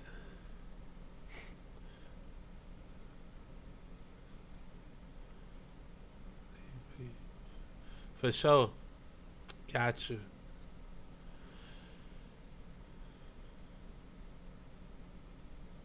Yeah. And I think that I'm around and I know and I'm connected to and I'm learning enough affluent people that I don't have that problem. All right. All right. Well, let me stop the conversation right here. I think a lot of this boils down to the standards and expectations that a lot of these women can create for themselves, and dependent upon where they are at in life is going to denote the degree of delusion within that. But a lot of this goes back to kind of where you are correctly or incorrectly positioned within the dating marketplace for the type of guy that you like or the type of guy that you want. If you have built yourself up to be around $500,000 a year type of making dudes, then that significantly increases the chances that you can officially get one of those dudes. And not just because you also make that type of money, but because you have the characteristics that those dudes are looking for. More often than not, those dudes making that type of money don't care how much money that you're making. So then you have to stand up the other tried and true methods that we go over in this channel time and time again of what is necessary. Men of that caliber value, and he may not value your lifestyle as well. Because while that man is choosing you not because of the amount of money that you're making or the type of lifestyle with that money that you get, he's going to be chasing you because of your character. Lifestyle of the rich and famous. But it's so odd to me how these women will put up these guardrails based off of money, off of currency, as opposed to character. They should be choosing, as what men choose, character over currency, especially if both y'all together make over $500,000 per year. Because at that level of money, you're way beyond like the lowest level of Maslow's hierarchy of need of food, water, shelter, whatever. Because money can fade over time and you can't take it with you. But principles, those last forever. All right, guys, I should have did a live stream conversation for this now that I think of. I mean, yeah.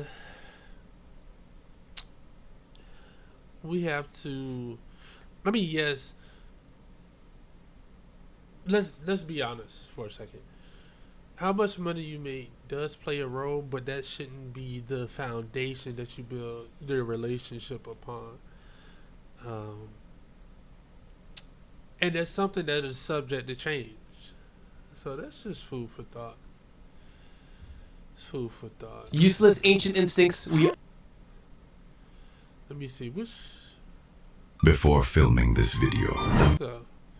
AMP, would you rather in real life? Let's go. Members of AMP thought they filmed an ordinary Would You Rather video, thinking it was just a game. But in reality, we were secretly recording their answers so we could bring the questions to life and see if they'd stay true to their word. Would you rather drink a smoothie of tuna fish or get smacked in the face by a giant salami? You have to drink the whole. You like you got a dildo in your hand. First time I ever had meat on my face. Hey, yo. I'm about to throw it. Close your eyes, close your eyes. Is it worth being an AMP?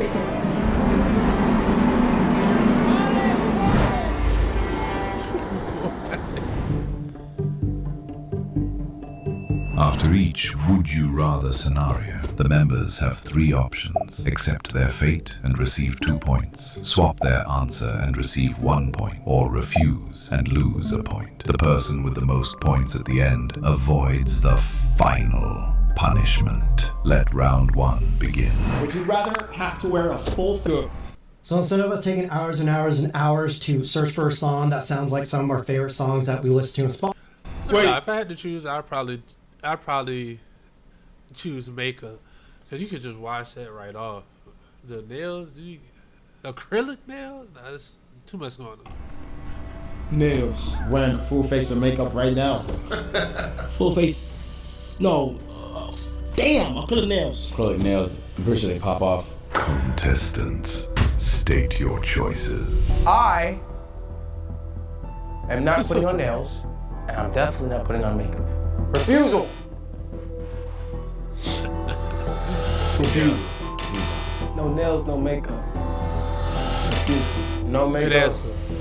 Let me get the nails. Okay, you know that's right. I know that's. You know that's right. No, it's not even like that. Yes, it is. It's saying the video you can pop off. I know that's right, Chris.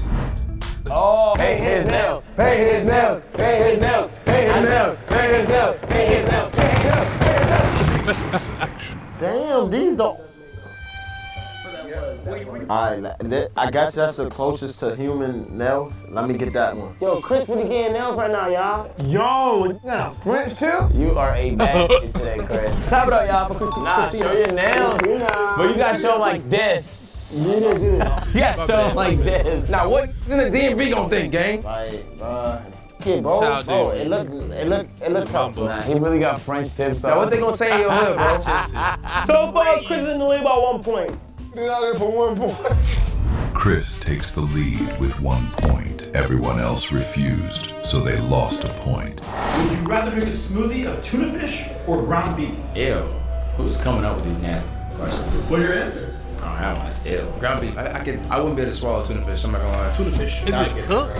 Oh, I said Get it. Ground. Contestants, state your choices. Go ahead, give me the grounded smoothie. Beef smoothie. Give me the refusal. I will do the tuna on the condition that it's 2 points. Tuna's 1 point. Nah, give him two. That's fair. Is the spotlight on you?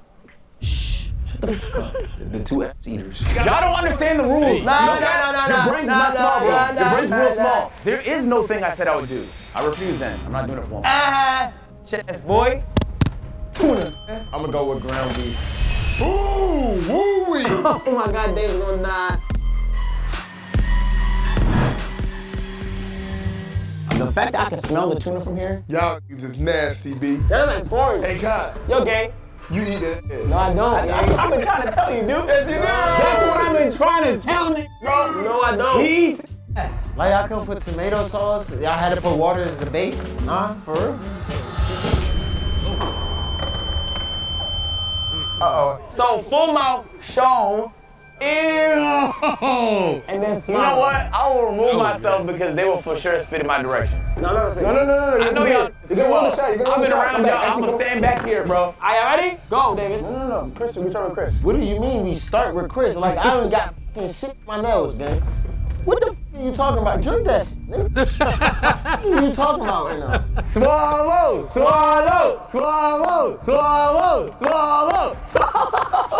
Eat that shit. Swallow that shit. Oh, you a spitter. That's crazy. You spit or swallow? Neither.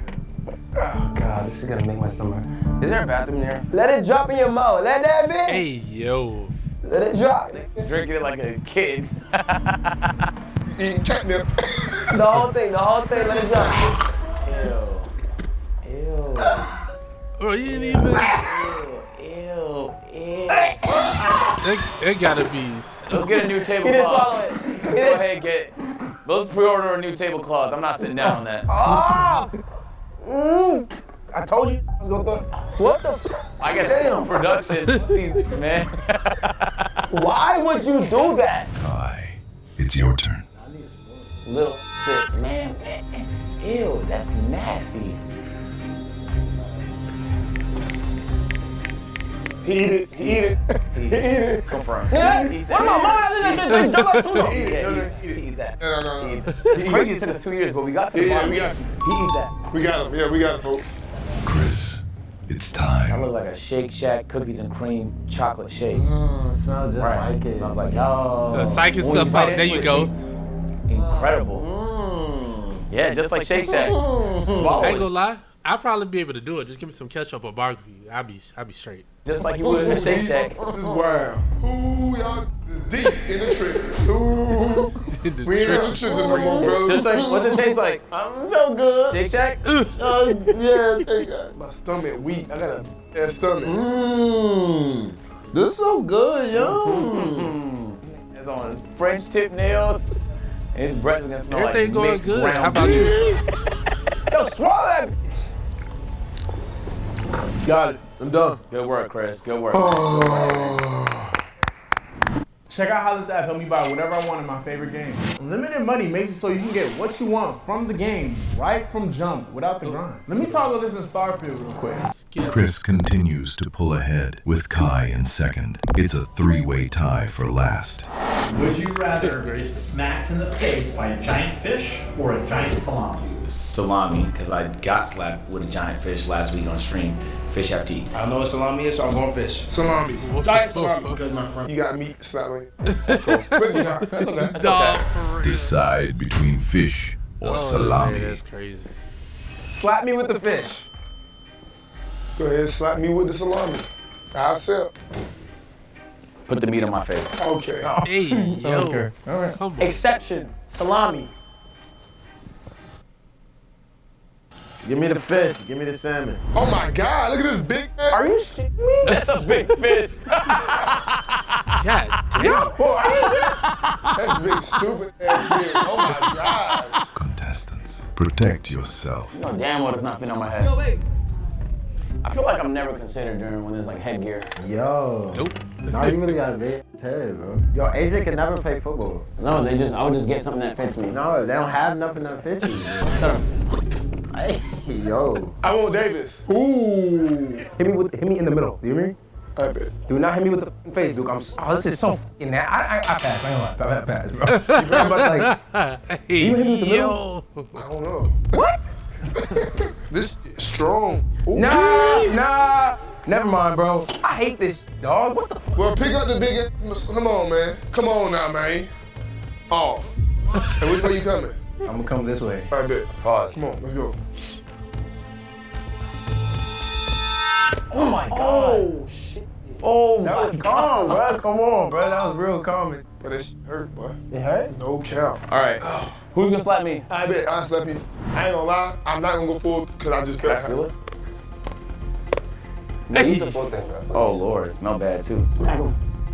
Wait. I want to know. Because it's the way you want. You use torque right there. You see that? That's torque. Is that what it's called? Yeah. All right, ready? No, it missed everything. No, you good, right? I just didn't want to hurt you. No, you're good, man. All right, I'm sorry. I feel disgusting. I'm sorry. Yeah, man, that's cool. It's the first time I ever had meat on my face. Is it? Come on, Chris. This look crazy with the nails now. Like, Oh, now look. You like you got a dildo on your Yeah, head. for sure. Stroke it? Holy fuck. Go ahead. Oh my God. This is diabolical. Jail stand, bro. 2 hands is crazy stand, bro. Yeah, you wild. Yeah, you wild. Backhand. Come on, it's gonna break. Now grabbing meat with the acrylics. Oh, that's soft. What do you mean That's that? soft. That was it. It's just, Wow. it's soft, bro. That was my Nigga said turn. put it on nails and immediately got soft, man. No hezzy. Smack the shit out of him, please. I'm gonna smack the shit out this nigga. Thank God. This hurts. Yo, Kuma in Tekken, he has a fish just like that. Don't twerk. Don't twerk. Please, God. Whatever he said. I'm Smack sorry. him. Just close your eyes. Close your eyes. No. Just go. Don't twerk. Don't Go. You said twerk. Hey, Don't twerk. Don't twerk. All right, just close your eyes then. Come on, guys. I know you twerk. I mean, smack him. Smack him. Mush. Like, oh my God. Bro. That shit stink. That wasn't as bad as I This thought. shit stink, don't it? Oh my God. They had a truce. They was gonna eat it. They must have had a truce. Y'all shook on that. Hey, Yeah, he had to. Woo. Good shit. Probably not that big. You slap that. no cap. Dang. Just nutted out his mouth, bro. And now he wants to make out with you. Come, kiss him. And now he wants to make out with you, dude. Agent and Duke get their first points of the game, while Davis falls further and further behind. Can they catch up and avoid the final Davis ain't doing punishment? that. That ain't for real. Would you rather take a bite and swallow of a scorpion dipped in cheese or a scorpion dipped in chocolate? Chocolate.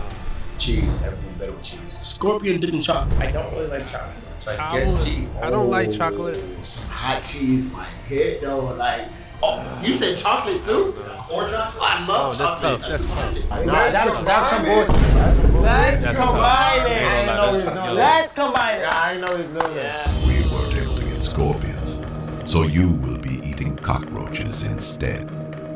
Contestants. Surprise, my answer's no, forfeit, no. Hey, how big they is, bro? 4 inches long. Nigga, the fuck out of here, man. Fuck no, nigga.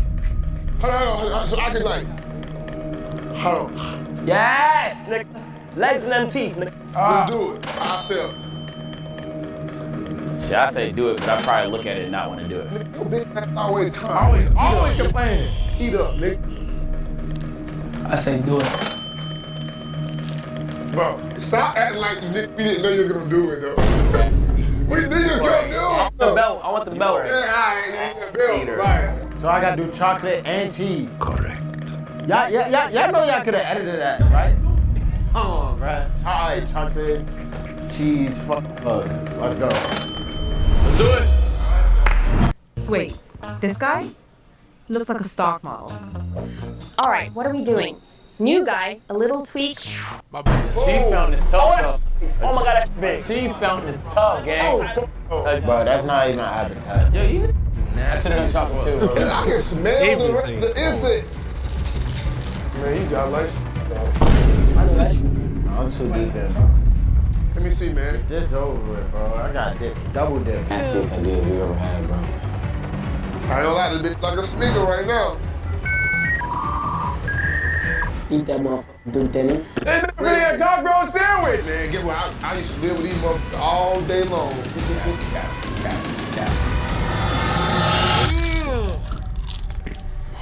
Wait.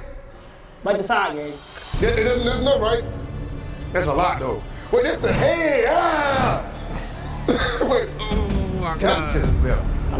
Here we That's go. a wing. I ain't gonna, that's a wing, gang. Oh, like, bro. Two. He caved it all no. Snicker, that's Snicker. Snicker. Oh my god, ew. Ew. Did you just spit the fountain? He spit them. Nah, he didn't spin the fountain.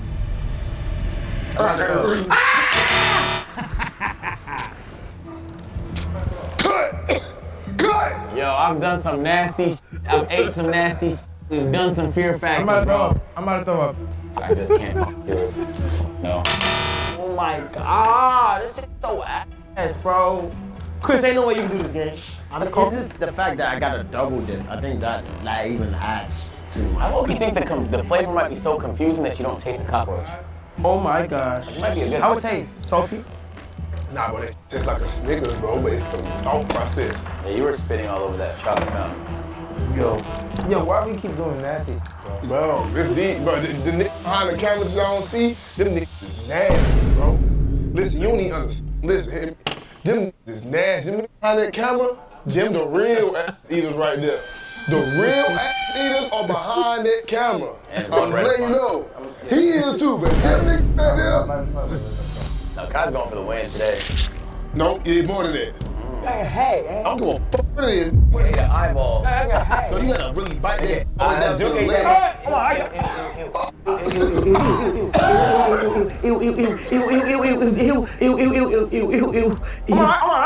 okay, gang. Look. The head is gone. Nigga, you ate a little eyeball. You ate an antler, nigga. Let me eat the leg. So I'm gonna eat the leg. Not one, gang. You can't come with me. I'm sorry. You are wild. I wanna win. You literally eat. Yo, eat.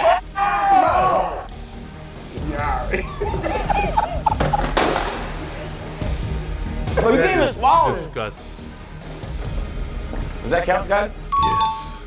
Chris, you're next. I'm about to. Does that count, guys? Like you still on my dick? I asked a question. We saw a lot of these growing up. Flying ones too. It looked like these had the wings.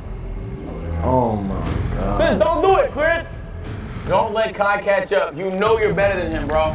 You're leading the video, Chris. You can go on a 2-video win streak. Hey, put that whole motherfucker in there, nigga. Oh my god. Get that motherfucker. Oh, get that wing. That's good. Don't let them go and get in your fucking head, bro. Get that wing. Don't let them get in your head, bro. Oh my God. You're a genius. Yes.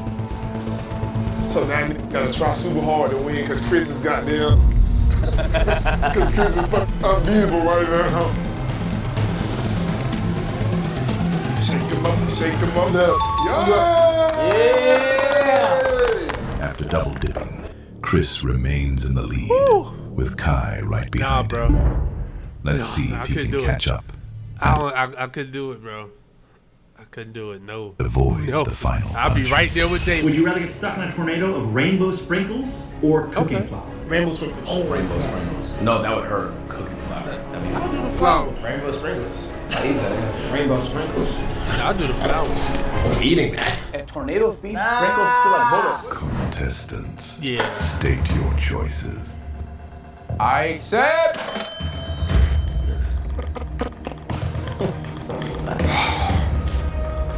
I said, God damn, I would. I accept. I accept. I'm gonna throw up. I accept. Oh, we know it. Oh, man. Ain't nobody beating David. I mean, Chris. My bad. Sprinkles, I think that would definitely go. Let's do it.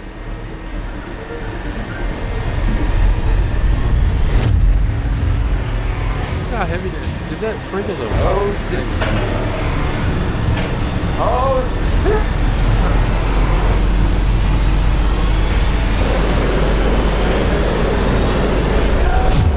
Us flour.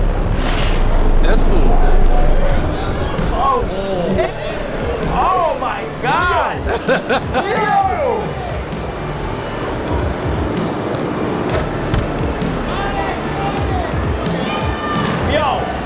Yo, we might be done.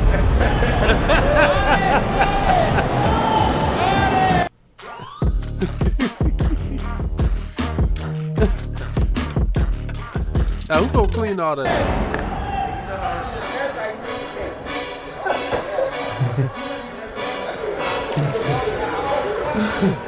Yo, bro. Okay, that fucks the entire set. Bro, I cannot breathe, chat. Cameras are cooked. You're right. I cannot fucking breathe, bro. Bro, what the fuck? They should have did this last. Oh my God, hey, dude, that's what a blizzard in Toronto feel like. Oh my God. It's snowing, literally. Oh shit, that was fun though, for real, chat. That was fun. I felt like I was back home, man. That was like a blizzard, man. Oh shit. And them them goggles ain't worth 2 cents. God. Oh, this whole set is fun. Hey, this whole shit is cooked. That camera's cooked. Damn, man.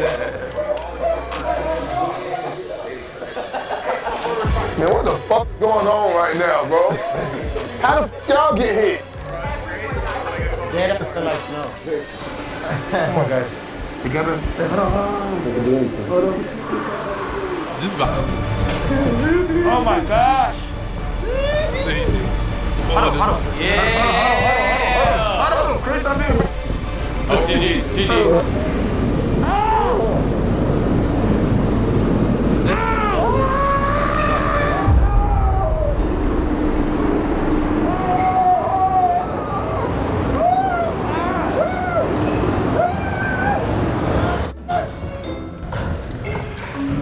That shit's so underwhelming. That's not hitting them. Yeah, they chose a better option, I'm not gonna lie. They chose a better option, bro. The sprinkles are too heavy. Yes! Since nobody backed down from that challenge, everyone got 2 points, making Chris Next Door the winner of the AMP Would You Rather competition. Let's see what challenge he gets to skip. Come on, man. Nah, don't hate on me, bro. Go ahead, don't even hate on me, bro. It's now time to reveal the loser's punishment challenge. Would you rather take a bath in ranch dressing or barbecue sauce? Barbecue sauce, oh my goodness. Barbecue sauce. Barbecue sauce. Shower me in that goddamn barbecue sauce. Come on now. Yes, sir. Ranch dressing. Where's it? Where's it? Where? No, where's it? Right here? Oh, hell no. Hell no. Oh, that smells so bad. Oh, the sauce here, the sauce. Okay. You gotta tell me. It's like, hey, look. That is fucking disgusting. I want it. Are you gonna have some Duke sauce? Okay. That's good, bro. Yeah. That already has them. How much more pull up? Well, good. Get it now, nigga. Stop playing. Oh my God. Oh wow, it's birthday. Oh, it's time my shoes. That's good. Oh, that's called displacement. Hey, go ahead. Get you a little bit. It's actually not like, if you forget this barbecue sauce, I feel like I'm in a mud bath right now. I need help getting down, bro. Nah, you good. You got this. I need help getting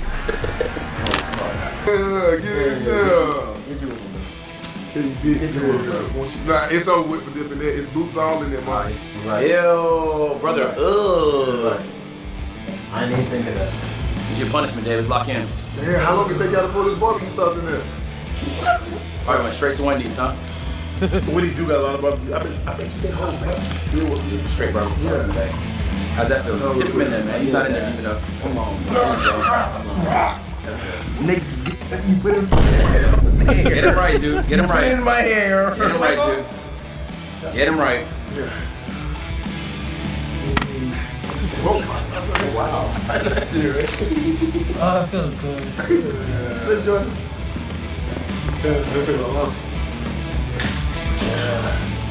It was cold though. Yeah, the way you say it like this. I know that's right. It's cold. Come on, life on pin. Nah, I want you to gotta do. Well. That's what happens when you're not true to your word, man. Next time there's a YouTube short, I will be answering very seriously. Just know that. I still love being an AMP though. Me too, man. I love you guys. Would you rather leave AMP or stay in it forever? Stay in it forever. Bring it in, man. Bring it in. Chris, you too. Yeah, hey, stop touching the back of my neck, nigga. Yeah. Bring it in.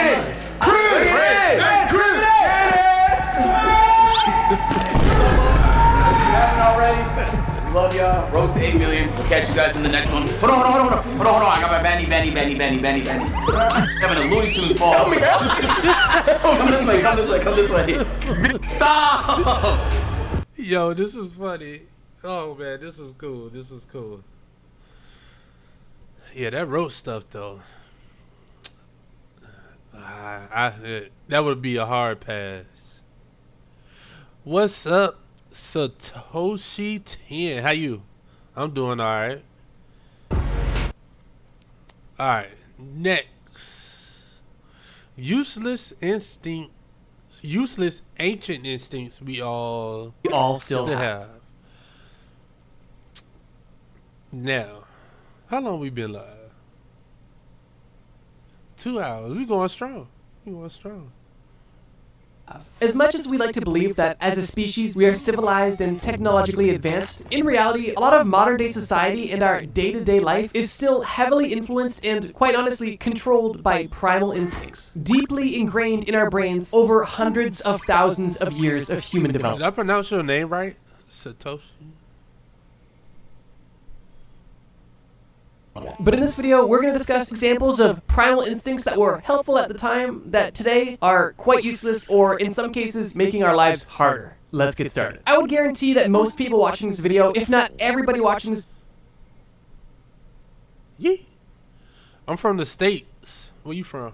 video, enjoys a sweet treat. And while some of us enjoy a sweet treat guilt-free, some of us also feel bad that we quite often crave such sugary things that we know aren't good for us. But the reason most of us crave such sugary and sweet foods and drinks was at one point in time crucial for our survival. During the ancient prehistoric days of humanity, food was a luxury and likely the most valuable currency. And it's for that reason that humans were really eating anything and everything they could get their hands on. But not all foods are built the same. Eating bugs and leaves is cool, but nothing quite hits the spot to a caveman like something extremely sweet or something extremely fatty. And the reason for this is simple. Sugar specifically is extremely valuable to the body because it gives your body a quick boost of energy. Something that many Armenia. Hey, that's what's up.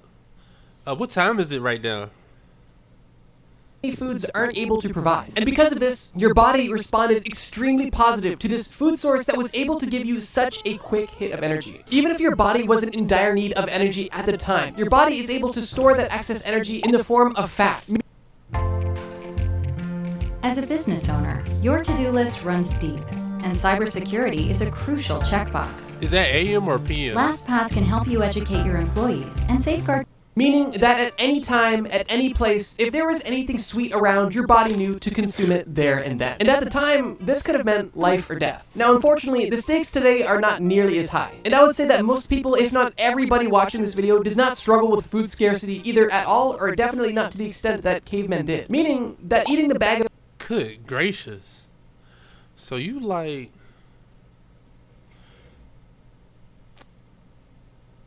It's 17... She's like 11 hours ahead? Gummy bears on your nightstand isn't life or death. It's really just how much willpower do you have to overcome your primal urges. In today's world, eating anything sweet you can get your hands on almost has the opposite effect. Because at best, this excess sugar is just going to put extra weight on your body. And at worst, it's actually going to have a detrimental effect on your overall health. The complete opposite of the intent of this instinct in primal times. So if you ever feel bad about having low discipline when it comes to sweets, it's because a caveman hundreds of thousands of years ago realized that berries and honey give you a kick of energy that bugs, leaves, and animal fats just couldn't do. Oh, and as a quick bonus, the reason why everything in the world today is so sugary is directly related to the human instinct of craving excess sugar. Humans don't crave sugar because everything in the modern diet is full of sugar because these companies realized long ago that humans fundamentally crave sugar. And if these food companies can provide it to you, you're very unlikely to say no. And that's another trend you'll notice in this video. Not only are your instincts personally working against yourself, but other entities are using your instincts against you for profit, which is kind of dystopian. Another more dystopian part of modern day life is the fact that even though we are living in the best time ever to exist as a human, we likely deal with the most issues ever. And this is because humans have a deeply ingrained negative bias, which, like you guessed, in primal times served a crucial purpose in our survival. But in the modern day, in a world full of complexity, it only makes our life that was supposed to be easier much harder. I would argue that most people understand that they should be grateful for everything they have in their life. But realistically, gratitude is something you kind of have to remind yourself to have and do. And this is because you're... Hey, let's swap. Let's swap. I wanna visit Armenia. I seen your pictures. It look beautiful over there, for real. Definitely. Let's swap for a little bit. Oh, sorry for my... No worries. I can understand you just fine. You good. Mind isn't naturally programmed to be like, oh, this is so great, this is awesome. No, your mind is actually programmed for the opposite. The ancient primal world was filled with real immediate dangers, natural disasters, predators, other tribes, famine, and so forth. You and your loved ones' lives. Can you imagine fighting a saber-tooth tiger or a mammoth? An elephant of an elephant? No thanks.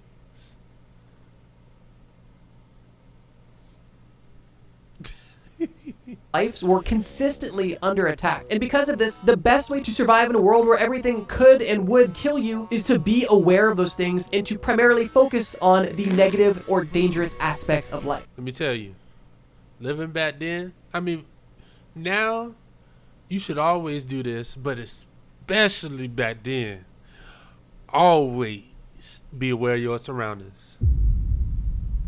Even when you sleep, please be aware of your surroundings. All right? Okay. Which, at the time, was a lot more common than anything else. And while this bias as a caveman was extremely crucial, in the modern day where almost none of these threats exist, we are still dealing with the consequences of this bias. Just think about it. If there was two cavemen in prehistoric times, one who went on a walk and saw, oh, there's a dangerous thing, I'm not going to go there. Oh, I stepped on... Hey, that's what's up. Keep practicing. You doing good so far. But since your name is Satoshi, are you into crypto? Something shark, this place could be dangerous. I'm gonna go home and remember this and just, keep this in the back of my mind. Versus a caveman that went on a walk and was just like, oh, that's a pretty tree. Oh, cool. That's a cool looking lion running directly towards me. That's majestic. Which of the two? Can you imagine having to fight a lion bare hands in order for you to eat? Like, just think about that. Fighting a full grown, and mind you, the lions was at least 3, 4, 5 times bigger than they are now. Everything was bigger. Do you think it's going to survive? And I mean, the answer is kind of obvious. But like I mentioned, tiger attacks and starvation are fortunately not much of a risk for many people today. So we transition this worry and this part of our brain onto other aspects of more modern life. Job security, social status, rejection, failure. Hey, I had to ask. I'm sorry. I'm sorry. The opinions of others. And because the world that we live in is just so complex and there is so much to think about, and because the negativity bias is an instinct so deeply ingrained within our psyche, if you don't consciously try to counteract this negativity bias, it could lead to some very serious consequences. And it's extremely easy to spiral into overthinking and stressing and, coming up with worst case scenarios and ultimately developing things such as anxiety or depression. And a common example of this negativity bias is, once we lay down on our bed and close our eyes, all of a sudden every horrible thing that happened to us ever comes to mind. Keep in mind, in ancient times, before you go to bed, it's helpful to have a checklist of everything you notice today that could be bad. But in modern times, it's just going to make going to bed harder and possibly damage your self-esteem. And if that was the first time you've ever done something like that, then you probably experienced a lot of fear. Specifically, fear of the unknown, which is likely one of the oldest human instincts. I think everybody kind of fears the unknown. What you don't know, what you don't know. You know what I'm saying? Can you please tell me when I do this? Mistake. Okay, so instead of saying, "Can you please tell me when I'll do mistakes," you should say, "Can you please tell me when I make mistakes?" See what I'm saying? What do you know about Armenia? Not too much. I don't know too much about Armenia for real. Just seeing the pictures online and they look cool. Definitely want to take pictures and stuff there for sure.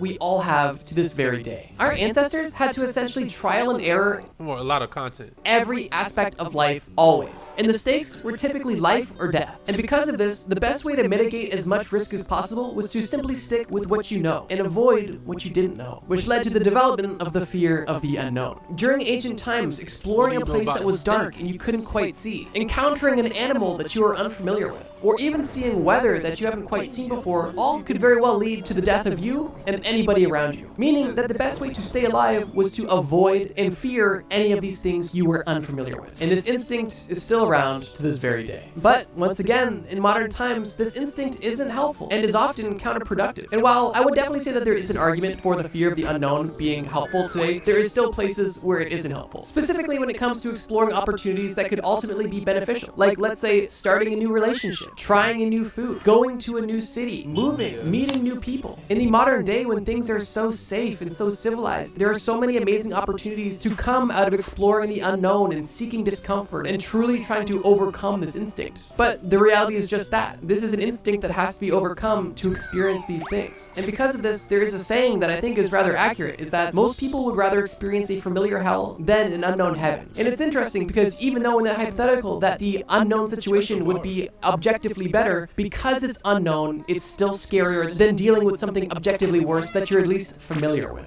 But it wasn't only the unknown that our ancestors were afraid of. There was actually quite a few fears that our ancestors hold that we still hold today. Another example being the fear of failure.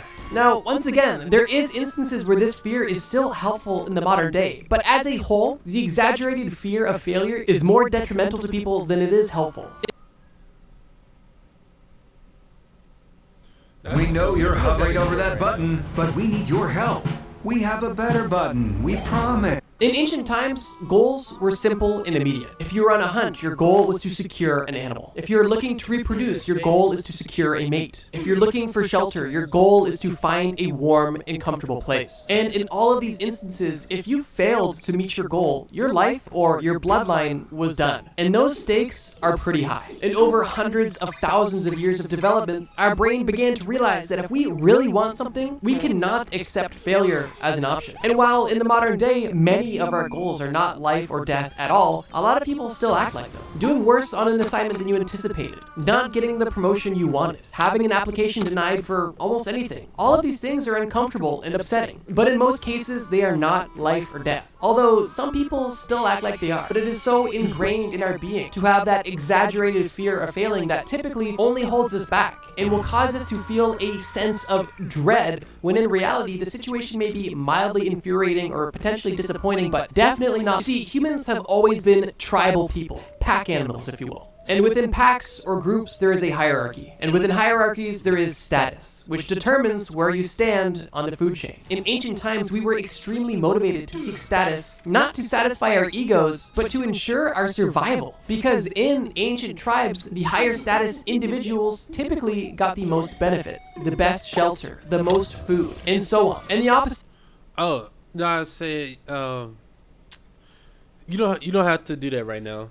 It was also true. If you were low status in the tribe, you would be getting scraps. You would be living in the worst of places. And in severe situations, you would be outright outcast from the group, essentially being left for dead. And for that reason, it's reasonable to understand why seeking social status was so important in prehistoric times. But as we all know, this is not a habit that's gone away. And in modern times, people seek status more than ever. While, interestingly, the stakes are much lower. Sure, in the modern day, there is so many benefits to having status. Celebrities, for example, have access to the best of everything. They get treated better than everybody else. They can afford everything and still get things for free. And there are definitely benefits to that in the modern day. Although I would argue it doesn't guarantee status to live. An entry-level job, a simple side hustle, or even a small business are all things that could sustain you and provide you a comfortable and potentially even abundant life, with status being completely out of the equation. And sure, this drive for status could still give you a better life, but it also could send you on a completely meaningless pursuit that at the end of your life you realize wasn't worth it at all. And I would say in most cases, this drive is almost solely egoic and not survival focused. And I think one of the most common instances that we all experience in regards to this drive for status is how we compare ourselves to others consistently. In a world full of social media, we are force-fed other people's lives on a daily basis. And typically that experience looks like, wow, they're doing better than me. And the reason we do this is because we are perceiving them to be higher status than us. And it means that we are at risk of being evicted from the group and getting less than we may need to survive. And as we know, this mindset of comparison and seeing ourselves as less than others who only present the best parts of their life typically leads to anxiety, depression, and many of the other common consequences of having a primal brain in an extremely advanced world. Which is why I believe this drive to be completely useless, if not counterproductive. Because in most cases, you just feel worse about yourself, even though you are completely capable of surviving and having a meaningful and happy life. But even if you don't crave being a high status individual, you typically at the very least crave fitting in. Which brings us to the next ancient instinct, the human impulse of adopting a herd mentality. As we just mentioned in the previous instinct, humans in tribes were safer, and humans on their own were not. And while climbing the social ladder is one goal, even maintaining where you are is an entirely separate goal. The human brain evolved in tribes and closely monitored the group, copying all of their behavior because they see that these other people are alive, so they're gonna do what these other living, surviving people are doing because that's really the ultimate goal. And because of that, most people were on the same page. While at the same time, individuals who showed attributes that weren't directly in line with the tribe, whether it be doing something that resulted in their instant death or simply doing something that the tribe didn't approve of, let's say, like, should I really set up a Discord?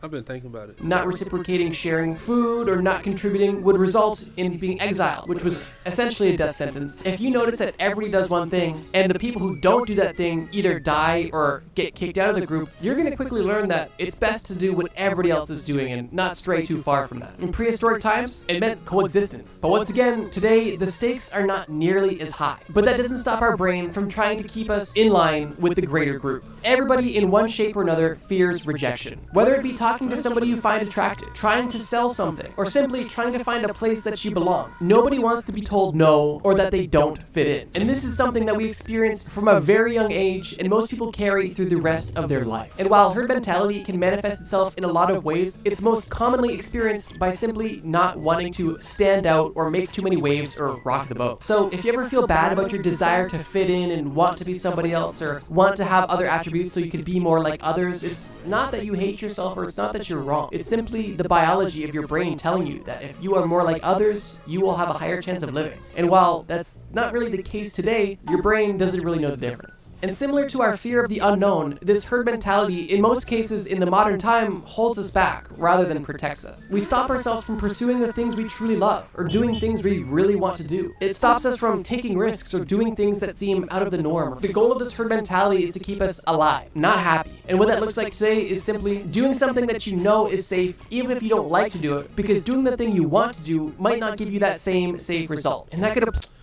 And yeah, I mean, this, you have to do what you need to do so you can do what you want to do.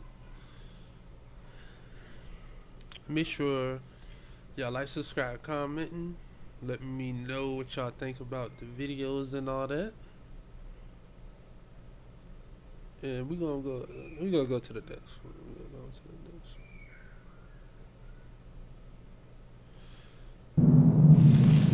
Visiting the coldest city in the world, -71 degrees Celsius. 90, but I don't. We use Fahrenheit for in the States. 95 degrees. Negative 95 degrees in Siberia. Yakutia. Siberia. Oh my God, that's crazy. There's a city deep inside Russia that shouldn't exist. Yeah, that's too cold. Here, people endure the harshest climates on Earth every single day. What's the lowest temperature you've experienced in Yakutia? 65. Minus 65. Yes. This is Yakutsk, the world's coldest city, and breathing is difficult here. For over 1,000 years, people have called this frozen land home. They have built a life here through brutal winters, endless isolation, and sub-zero temperatures. With I wonder what their nightlife look like. Can y'all imagine? a population of over 350,000 people, Yakutsk, as an African born and raised in Can y'all imagine living in? Oh my gosh, bro. the warmest parts of the planet, I was left with many questions. Why would anyone choose to live here? How do they endure this extreme weather? And most importantly, how long can I survive in the coldest city on Earth? Imagine being able to build the tool you need just by thinking about it. Meet Base 44. Like I do for most of my trips, I watched as many videos as possible about the city. I knew Yakutsk was brutal, so I prepared coats, boots. Hey, I might do an Armenian video after this. Gloves, the complete survival kit. I thought I was ready, but these videos don't tell you that getting here is a battle on its own.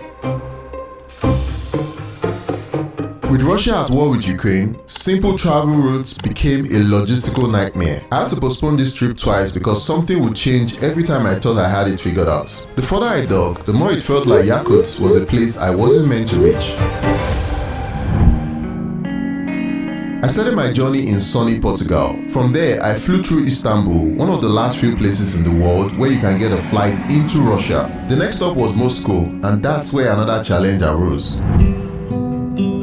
You see, because of the war, Russia is under heavy sanctions, which means no foreign bank cards work. There is no Visa, MasterCard or Apple Pay, so I couldn't just withdraw cash or swipe my card like anywhere else. If I ran out of physical money, I'll be stuck. We're going in Moscow and it's -1, and we're already freezing. And we're still going to a place that is -40, -50, -60. But I feel like, so what do the summers look like there? And honestly, I think I could live there. Not go to Yakutsk. Good luck to us. Good luck, guys. Good luck. As long as my heat works.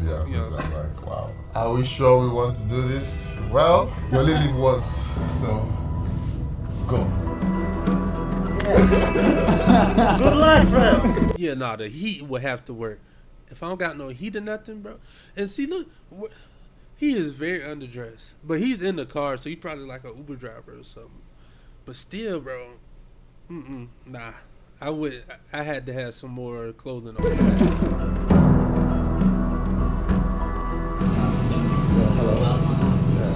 Finally, I secured the last flight to Yakutsk, and my journey into the unknown began.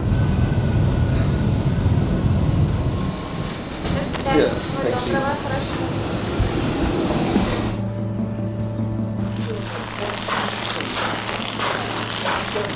Where's the car? Where's the car? Where's the car? My hands are freezing. You gotta have gloves, all of that. Everything. Hey Siri, what's the temperature at the moment? It's -40 degrees outside. Wow.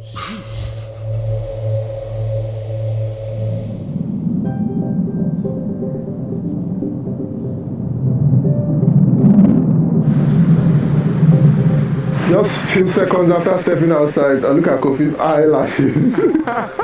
Eyelashes already has ice on it. Every building here has rugs on their staircases so you don't slip up. Everything is frozen, the staircases are frozen, every single thing you can see around me is all frozen.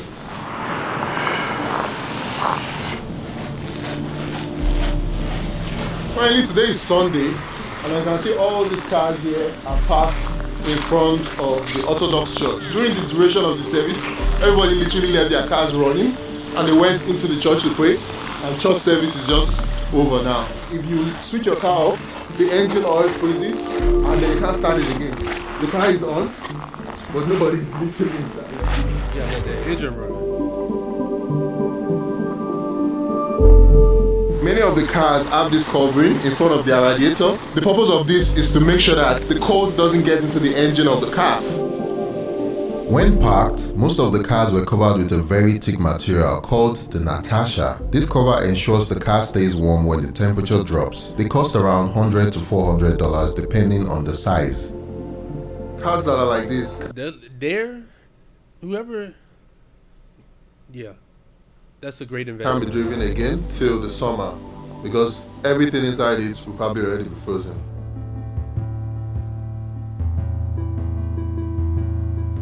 So those people who have money, they can have access to these garages that are heated. Like this is one heated garage here, and you can see there's pipes outside, and if the person parks his car inside this heated garage, it doesn't get frozen.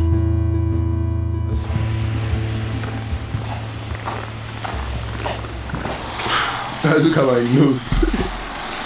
Like, this is what happens when you walk around for 10 minutes.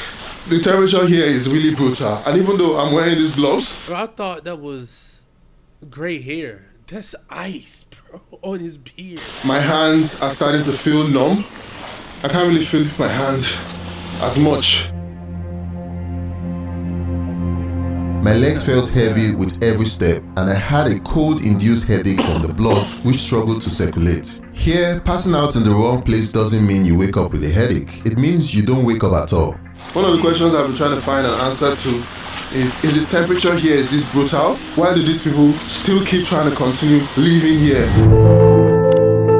Centuries ago, this entire land was home to indigenous Yakuts, a Turkic-speaking people who thrived in this climate long before any invaders came. They lived off hunting, fishing, and reindeer herding, which was attuned to their frozen world. During the Soviet era, thousands of prisoners were exiled here, not criminals, but political opposition, scientists, writers, and intellectuals. So many of them never made it out. But some survived, and their descendants still live here today. As of the 2021 census, Yakuts make up around 60% of the population, while Russians account for roughly 26%. Against all odds, they were able to build a life worth living. So as much as I question A lot of people live there. 60% is a lot. why people chose this place, for many, Yakut wasn't really a choice. It's simply all they've ever known.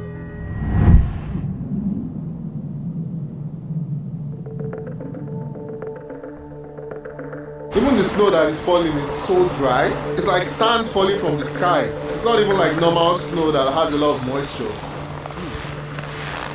I'm already starting to lose the feeling in my fingers already, and it shows that we are actually getting really, really cold. My greatest fear was getting frostbite, which is a major possibility if the cold gets into your skin. Leaving your fingers exposed could lead to permanent loss, and many people have lost their limbs from making this grave mistake in the past. So we need to find somewhere to run into now, where we can heat ourselves up a bit.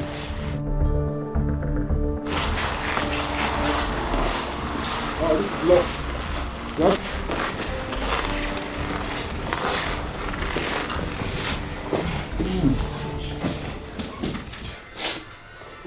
This is too extreme. This is too extreme.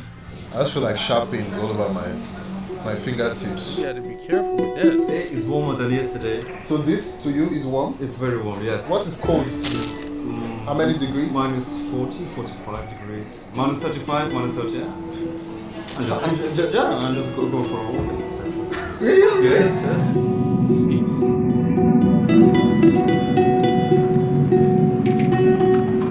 Signs and traffic lights here haven't just left alone. They must be cleaned daily or they'll be buried under layers of frost and ice.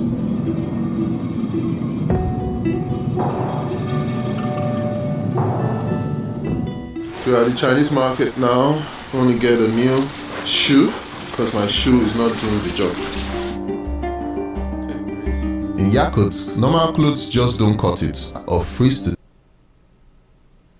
ChatGPT can now create website wireframes. With our new custom GPT, we I was like, give me some Timbs with some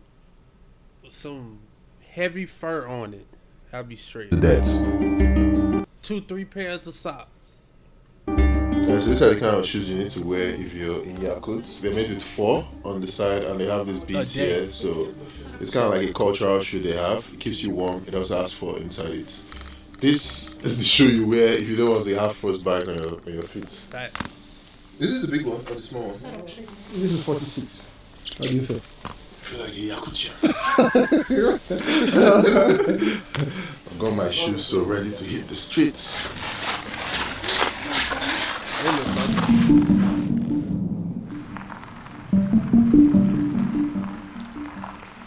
In most parts of the world, we rely on refrigerators and freezers to keep our food fresh. But here, the entire city is a giant freezer. Believed to be the coldest market in the world. Oh wow. Even up to 50, minus 50, 60 degree, people sell outside. You don't go inside, it's always outside. With winters lasting over half the year, growing crops is impossible. The frozen ground makes farming out of the question, so people rely almost entirely on fish, meat, and stored foods to make it through the cold season. Guys, it's so heavy. Ooh. This thing is rock solid. It's like a stone. It's heavy. To put this into perspective, the average freezer in a household runs at about minus 18 degrees Celsius. But Yakut has temperatures that can go as low as minus 71 degrees Celsius, which is more than 4 times as cold as a freezer. So for those people who are selling in the market, people who are going to have to stand for a very long time, they put this on the floor here. This is deer skin, so you can stand on it and your leg doesn't get cold fast enough.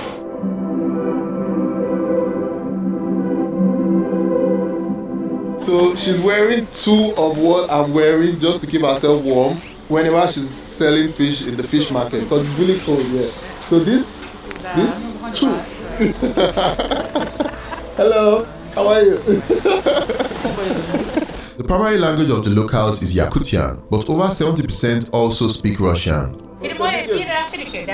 Very few people here understood English. When she's cold, she drinks tea. Yes. Oh wow. Hot tea. Hot tea. Of course. I heard you guys eat horse here. Yes, horse. Horse? Where is it? Where's horse? This horse. This.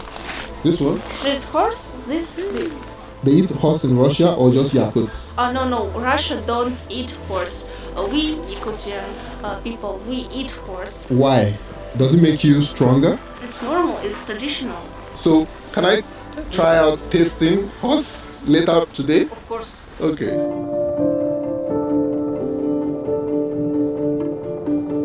This is very interesting. Just to know how cold it is, they have bus stops, and the bus stops are heated. Because they don't want people standing outside in the cold. The reason they created bus stops like this is so that people can stay inside the one place while they're waiting for their bus. So there's a screen up here that literally tells you when your bus is arriving, and then once you see your bus outside, you just run outside and get into the bus. If there was one way for me to fully understand just how brutal this cold is, it's through science.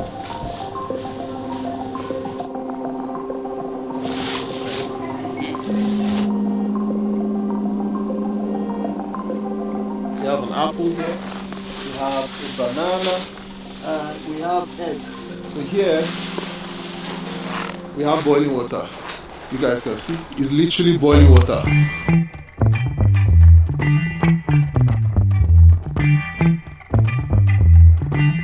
Boiling water is literally freezing in seconds when you throw it up. That is crazy. We have some clothes that we just washed. I want to see how long it takes to dry in this weather.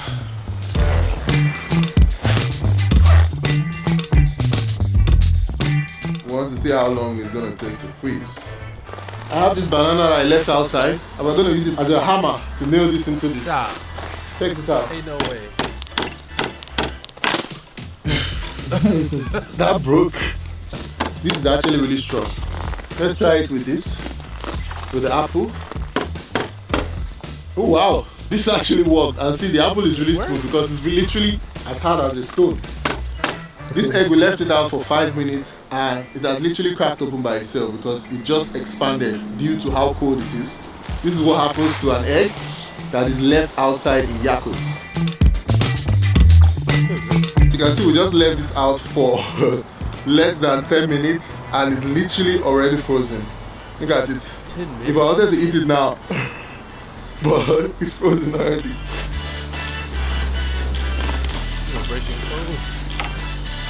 Guys, can you imagine? This is the clothes I just washed just now.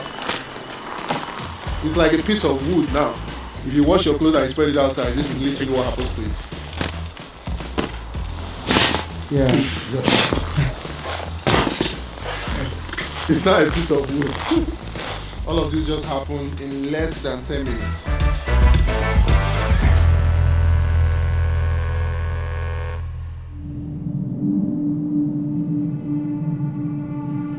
Surviving in Yakult isn't just about dressing warm. It goes way deeper than that. It's about adapting your entire way of life. Due to the fact that we're in the coldest city in the world, the way they build their buildings here is totally different. All the buildings have to be built on pillars. If houses start directly on the ground, the permafrost will shift, causing buildings to crack and collapse. The permafrost is a permanently frozen layer of ground ice that runs 400 to 600 meters beneath the ground, making building and construction in Yakult very difficult. This one is tilting already because there's no separation between the foundation and the actual building. So you can see the building tilting already. The entire city relies on a centralized heating system, meaning instead of individual heaters, Yakult runs on one massive government-powered infrastructure that keeps homes and buildings warm and prevents them from turning into ice coffins. Russia is the second largest producer of natural gas in the world, which makes heating cheap. Without this continuous heat supply, people would freeze to death in their homes. That's also why buildings here have multiple doors. There are 3 different doors that you have to go through before you get outside. So this is 1, this is 2, and the final one. Whew. In this city, pipes can't run underground because the floor is frozen solid. So water, gas, and sewage pipes have to run above the ground. Because the ground is so hard, whenever they want to bury their dead, they need to take wood and burn the ground for like 3-4 days. And then when the ground gets softened, then they can now break the ice and then they can now bury their dead in it. Usually, some people have to wait till summer for them to bury their dead. Yo, that's crazy. That's crazy. Having a funeral 3 months after is wild.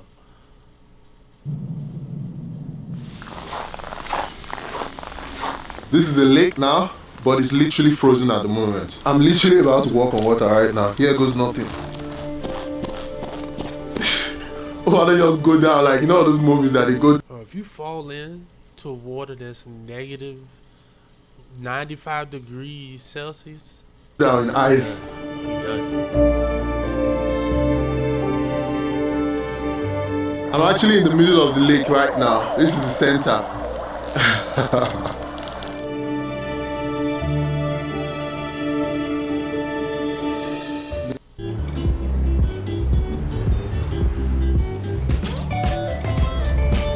The camera screen is already misbehaving. It's so difficult to film outside here, man. To continue filming, I had to devise a plan. When You could have put a filter on it or something. we film a bit, we have to come back and put the cameras and the phones and everything on the heater because it's so cold outside that you can only film for 5 minutes, so everything just starts misbehaving. So we have to heat our cameras so that they get warm before we can go out again to film. So filming here is crazy. This is the hardest place I've ever had to film anything in my life. The equipment ain't built for those, for that low of a temperature. Being a travel creator is expensive, and a lot of times I lose money on making these types of videos. Working with brands is one of the ways I'm able to support this channel, which is why I'd like to thank the sponsor of today's video, BetterHelp. And BetterHelp also allows you. Guys, out here only few animals can survive. As you can see, there are some dogs here. These are some of the only dogs that can survive in this temperature.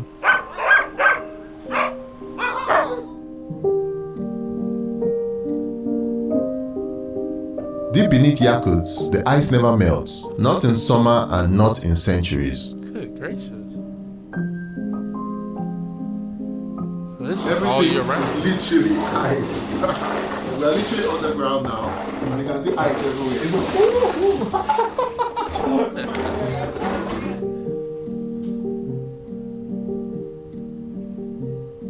This frozen layer of ice goes down 100 meters. Welcome to my kingdom. This is my chair. I am the Ice King of the Permafrost Museum. All of you must bow down to me. Now, bow down. This is a chair, all made of ice. Ancient animals are trapped inside this ice, which means that perfectly preserved mammoths buried for tens of thousands of years have been found here. Because of climate change and the ice cap melting, some are now emerging from the ground, still intact. Guys, we are about to enter the coldest hotel in the world. This is the coldest bed of the coldest hotel in the world. I'm literally sleeping on ice. Ooh. Can the magic happen on an ice bed? If you don't get it, forget about it. Woo! Beneath all this ice in Yakuts also lies one of the greatest hidden treasures on earth, diamonds. The diamond industry isn't just one of the reasons people come here, it's also what fuels much of the region's wealth. This frozen land accounts for over a quarter of the world's diamond supply, making it the biggest diamond mine on the planet.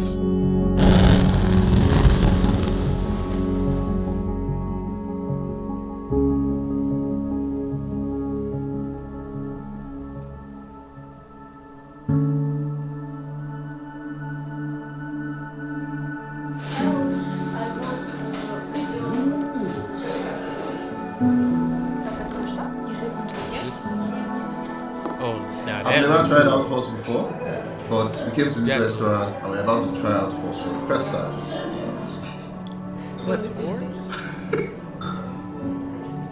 No, the other one had to be steak. What's it feel? Does it taste game? It tastes like normal meat. It's actually not bad. Before coming to Yakuts, I had heard the common whispers that Russians can be cold, unwelcoming, and even racist towards outsiders. And as the only black person for miles, I wasn't sure what to expect. But what I experienced was nothing but warmth. Hello!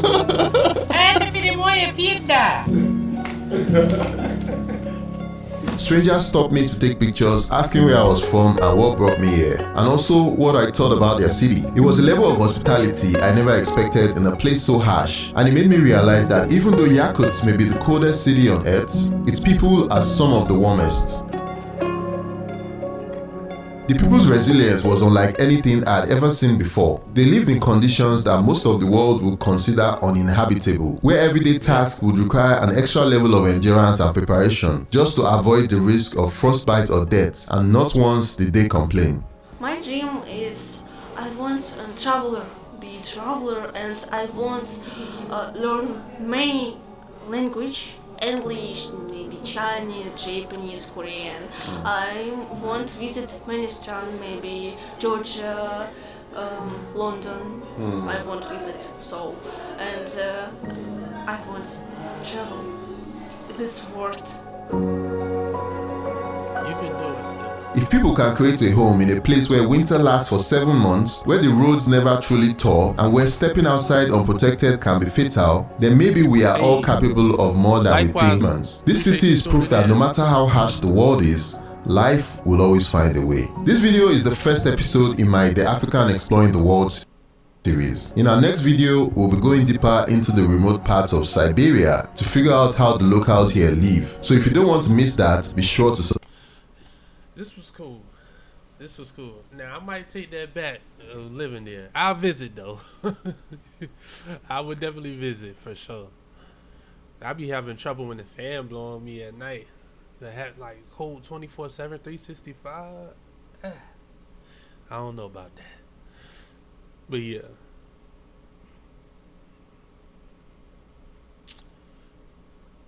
What up, Jeff 54 Sim?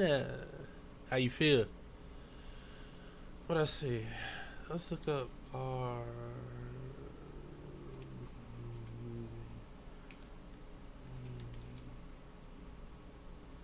How you spell it?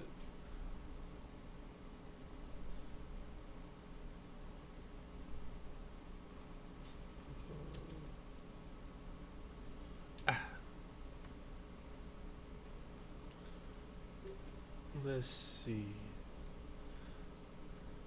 Americans.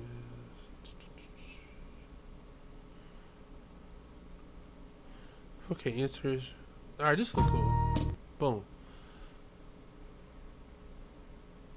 Can you react to my song? Are you reacting to stuff? Yeah, I'm just doing YouTube.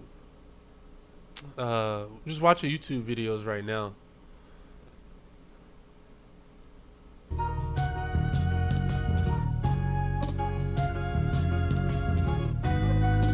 Hey guys, in this video we're gonna talk about this wonderful country in the South Caucasus region of Eurasia, Armenia, or as the locals call it, I ain't gonna lie, bro. Something happened the other day, and I can't take. It was wild, but I can't do no more. I'm not doing no more links, bro. I'll listen to it later, but I'm not gonna do it on stream. It was wild. I almost could have got banned from that. So, not saying you, but it was crazy. He reacted to a video, and then something flashed across the screen. Let's just say something flashed across the screen that I didn't need to see. I understand. This is one of the most underrated countries in the world. It has so much to offer. Ancient monasteries, great cuisine, and beautiful nature. And all of this you'd normally pay on a similar vacation in Europe. To the north and east, Armenia is bounded by Georgia and Azerbaijan, while its neighbors to the southeast and west are Iran and Turkey. It's a small country with a population of 3 million people, a former republic of the Soviet Union, which became famous worldwide after its Velvet Revolution in 2018. Since that time, many people became curious to see what's happening in this country today. Here's how to use Browse AI. No, Enter the URL. Let's do. I needed like a YouTuber or something who visited Armenia. Make it more entertaining for y'all. My bad. Here we go.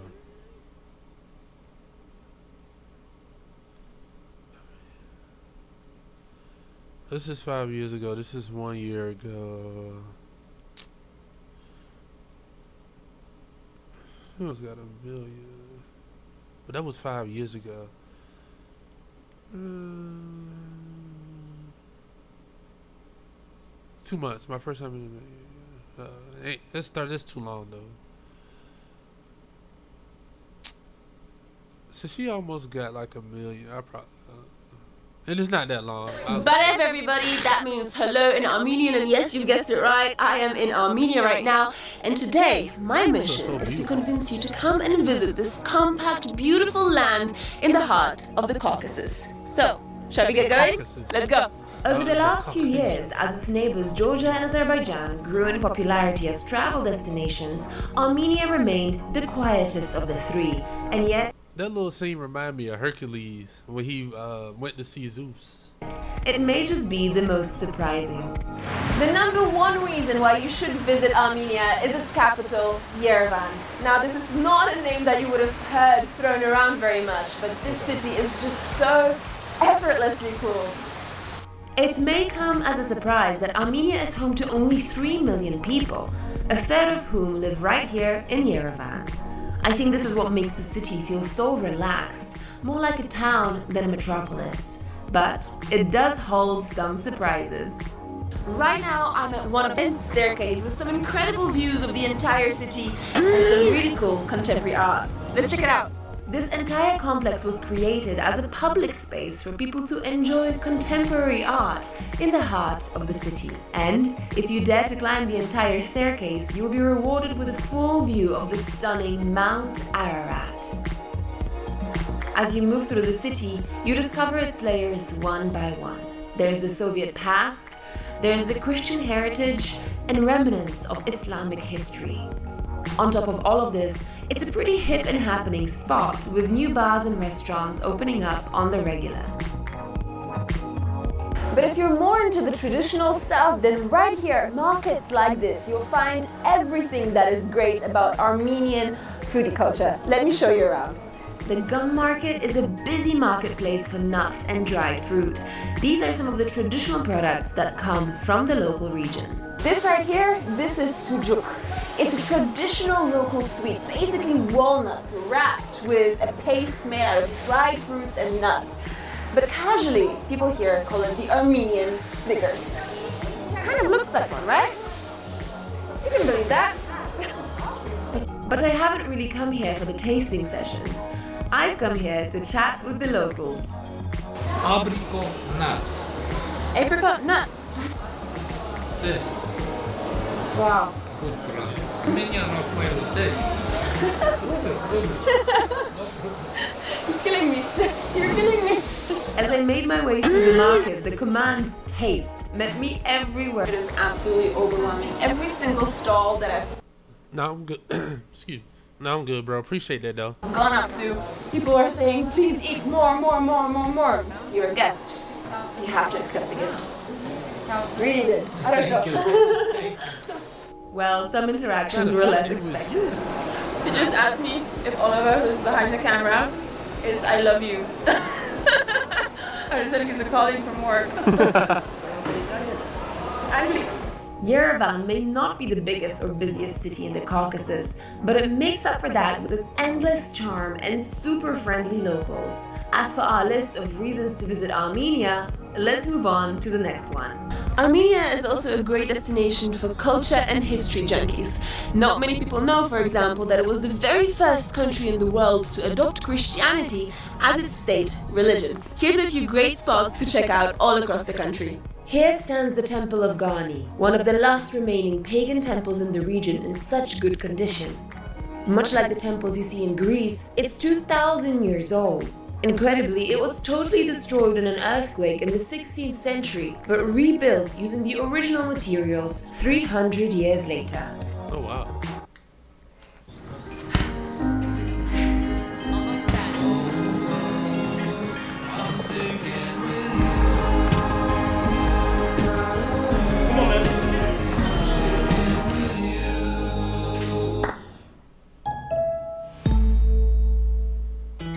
Embrace the journey, where each moment turns into a cherished memory. And this is Hag Hartsin Monastery.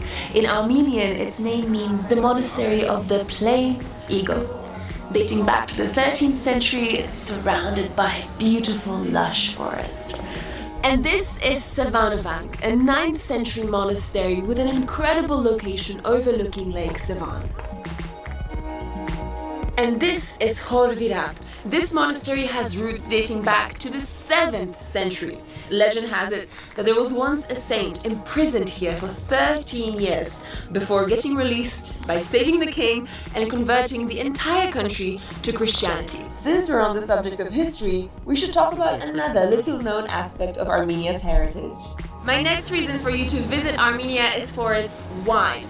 This actually happens to be one of the oldest winemaking regions in the entire world. The rolling hills of Armenia have provided fertile soil for grape production for millennia. Areni is the local version of Bordeaux, and you can actually go and check out some of the wine cellars in the local wineries here. Let's go. According to popular lore, there is a special secret to the sweet taste of Armenian wine. The Armenian oak barrels that it's stored in are meant to give it that distinctive flavor, not found anywhere else in the world. I'm really no expert on wines at all. Tastes really good. But even if you don't drink alcohol, winemaking traditions in Armenia are still an important part of the local history, and it's just fascinating to see how this used to be such a powerful wine region, and yet these days not many people know about it. Our tasting session doesn't end here. One of the best things about Armenia is the food. I mean, look at this. Armenian food is a mashup of influence from across the region. It takes all the best bits from its Eastern European and Middle Eastern neighbors.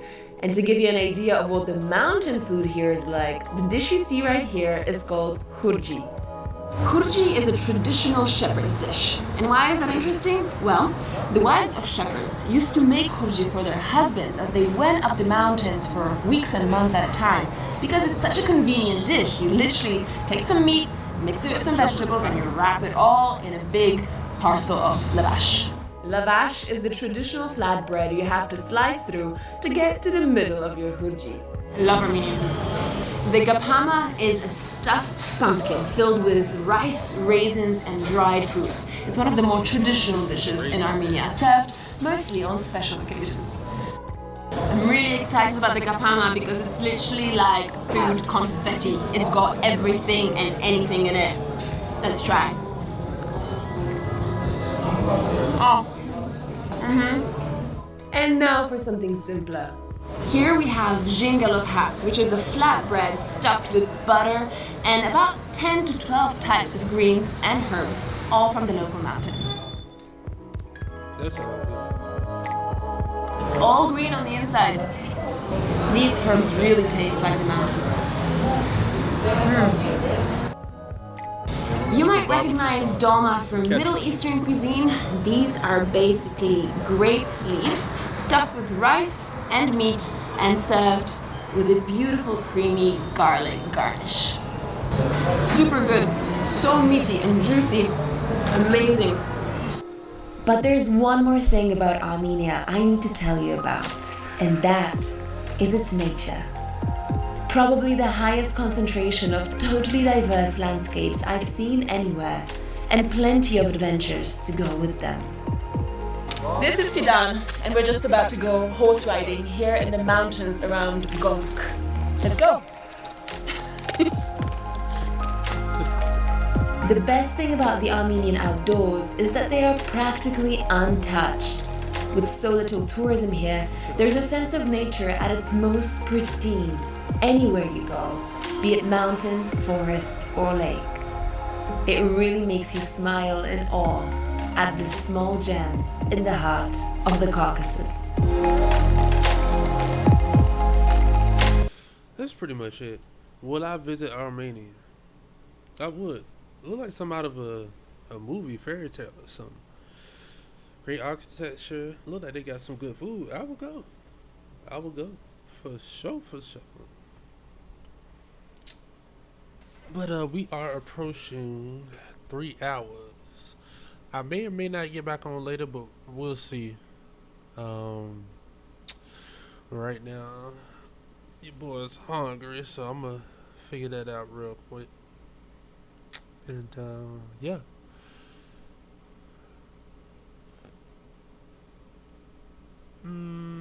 Or should we do one more? Let's do one more. Let's do one more. Something short, like 10 minutes, 10, no longer than 15. Let's see.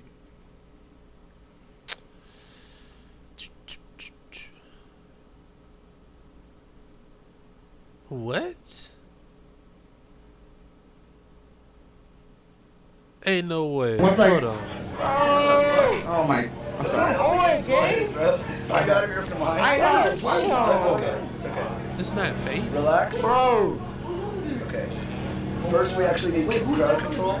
The other thing is we just need those people clear the fuck back. Yo, back up, man. Back up. How many of y'all was left? Everybody, please back away. Please back away, bro. No, some of y'all did it. Oh my. Yeah. Fuck, bro.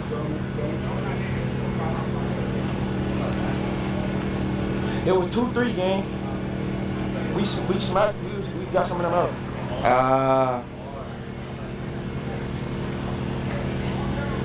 Hey, who got out in on the our team? paintball joint. We didn't. We ain't losing playing.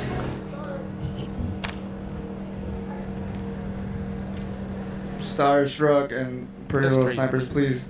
Imagine being able to build anything just by thinking about it. Meet Base 44.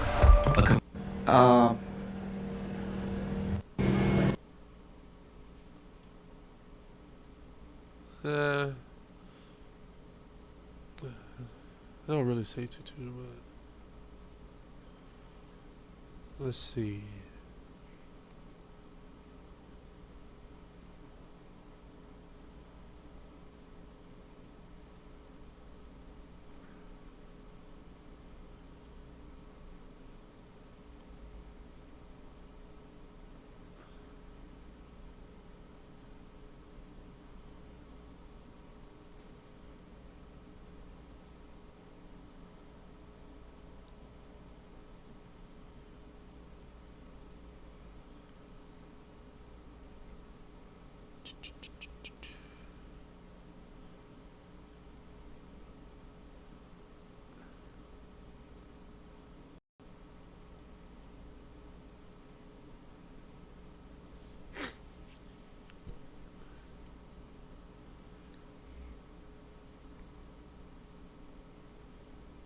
Okay, boom. If I say that there are places in this world where nature has 10 places that break physics and will blow your mind.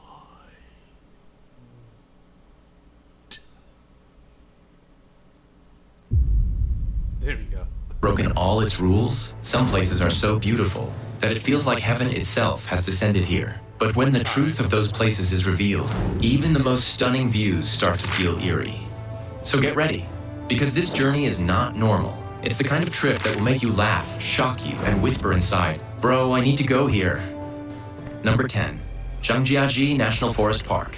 Have you ever been to a place where trees look like they're growing not from the earth, but from the sky? Yes, this place exists. It's Zhangjiajie National Forest Park in China, and it honestly looks like something straight out of an alien planet. After seeing this, just like Chinese products, even believing in this might be hard.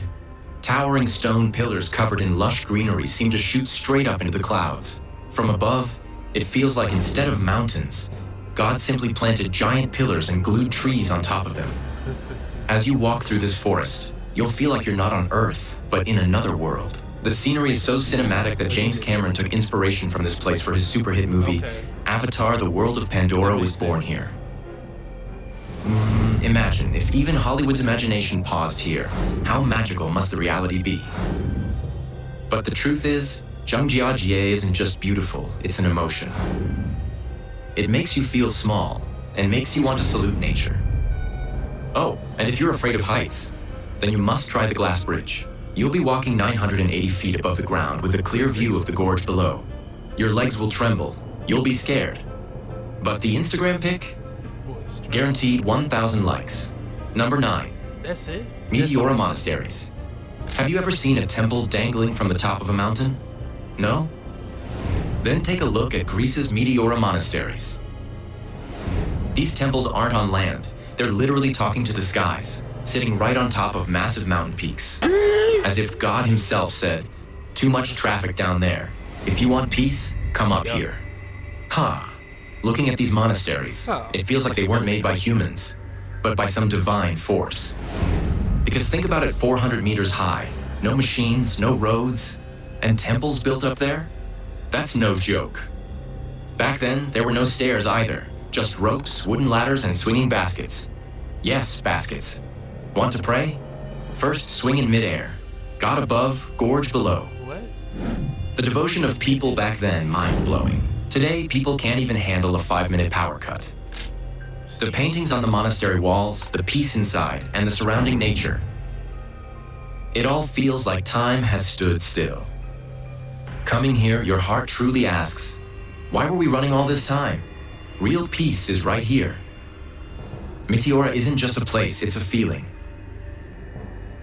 Where every step gives you a chance to meet yourself.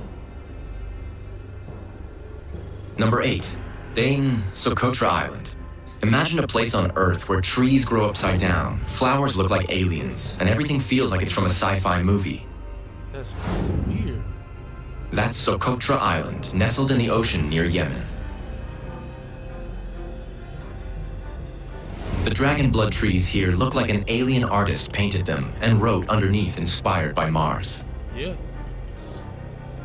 This island is so unique that over 700 species found here exist nowhere else on Earth.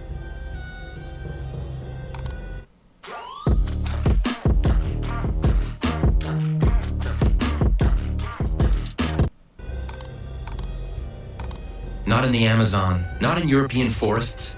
This entire island is like a natural laboratory. And yes, it's called Dragon Blood Tree, because when you cut its trunk, a red sap oozes out like the tree itself is crying tears of blood. Socotra is so remote and untouched that the moment you arrive, it feels like you've stepped onto another planet. No crowds, no skyscrapers, just mountains, sea, and those trees that make you think. Bro, even National Geographic would be shocked. Number 7, Catacombs of Paris. When someone says Paris, what comes? I read up on the catacombs. It was a movie about this. I can't remember the name though. The movie was crazy. To mind? Eiffel Tower, coffee shops, romantic vibes. But wait. Paris's real story lies beneath the ground in the catacombs of Paris, where millions of skeletons are neatly arranged on walls, like a gallery in a haunted museum. In the 18th century, when the cemeteries of Paris were overflowing, their bodies were secretly moved into underground tunnels. Gradually, these tunnels became the maze of death. Hey, even today, if you explore these catacombs, you'll find thousands of skulls artistically arranged on walls. Yes, artistically. Only the French could add art to skeletons too. Picture this, a narrow, dark tunnel, total silence, and all around you bones. You'll think, bro should have stuck to the Eiffel Tower. What is this horror house? But the truth is, this place is not just spooky. It's filled with history, a silent tribute to the people who once lived in the streets of Paris. Number 6, Inas, Devil's Tower. Have you ever imagined a mountain on Earth standing like a staircase going upwards in zigzags? It looked like it used to be a tree, but it got sawed off. Like, think about like what comes to mind when you hear the Tree of Life. This what this looked like. Can you imagine that? Well, that's Devil's Tower in Wyoming, a giant rock that literally kisses the sky. So tall and strange, it looks like a demon slammed his staff into the ground and just sat there, dumb. Or a tree. According to local legends, children climbed this rock to escape a demon, and God created this tower to save them. That's why it's called Devil's Tower. And this tower is so unique, its straight vertical rock columns look like nature's own artwork. Climbers dream of conquering it, but imagine standing at the top and looking down. Terrifying, right? But if you're scared of heights, no worries. Just stand below and take a photo. Because this place will show you a side of American nature that's mysterious and unforgettable. Number 5, Sets, Northern Lights. Picture this a dark night, snow all around, and suddenly the sky starts dancing with green, blue, and purple lights. No DJ, no light setup, just Mother Nature doing her own mood lighting. This is what happens when you witness the Northern Lights. People freeze for hours in the cold just to catch a glimpse of this magical show in places like Norway, Finland, and Iceland. And when the lights swirl in the sky, your heart just says, damn, I'm lucky to be seeing this.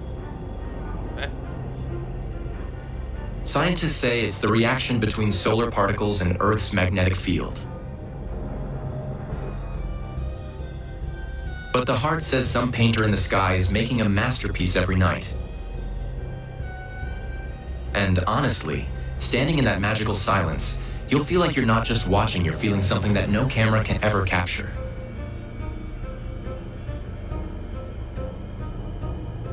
Number 4, Nazca Lines. Now imagine a desert, nothing but sand.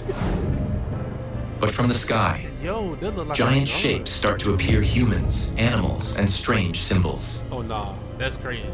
Welcome to Nazca Lines in Peru. A mystery that no one has cracked yet. These lines can only be seen from above, from the ground. It's just sand. There's a 400-meter-long monkey, a flying bird, and some symbols that'll make you go, bro, this is more complex than geometry class. That's why many believe it was a landing zone for aliens. Now, whether aliens came or not, even NASA hasn't confirmed. But one thing's for sure, this place is mind-blowing. These lines are 2,000 years old, and still, wind, storms, or rain haven't erased them. It's like the Earth itself is saying, this is my painting, don't touch. Number 3, Bryce Canyon. The first time you see Bryce Canyon, it looks like Earth itself became an artist and sculpted this place. The tall, narrow, tower-like rock formations called hoodoos stand like they've been frozen in dance poses for centuries. Look at their colors, orange, red, pink, sometimes golden. In the morning light, they shine like there's a secret sunrise party happening. And guess what? Bryce Canyon isn't even a canyon, it's actually a massive natural amphitheater. Earth's own open-air stadium. We're the audience, and the performers, Hoodoo rocks. The air, the silence, the sky, everything feels so dreamy that you'll feel like you've stepped into another world. And at night, the sky fills with so many stars, you'll think, maybe the Milky Way came to meet me personally. Number 2, Easter Island Moai statues.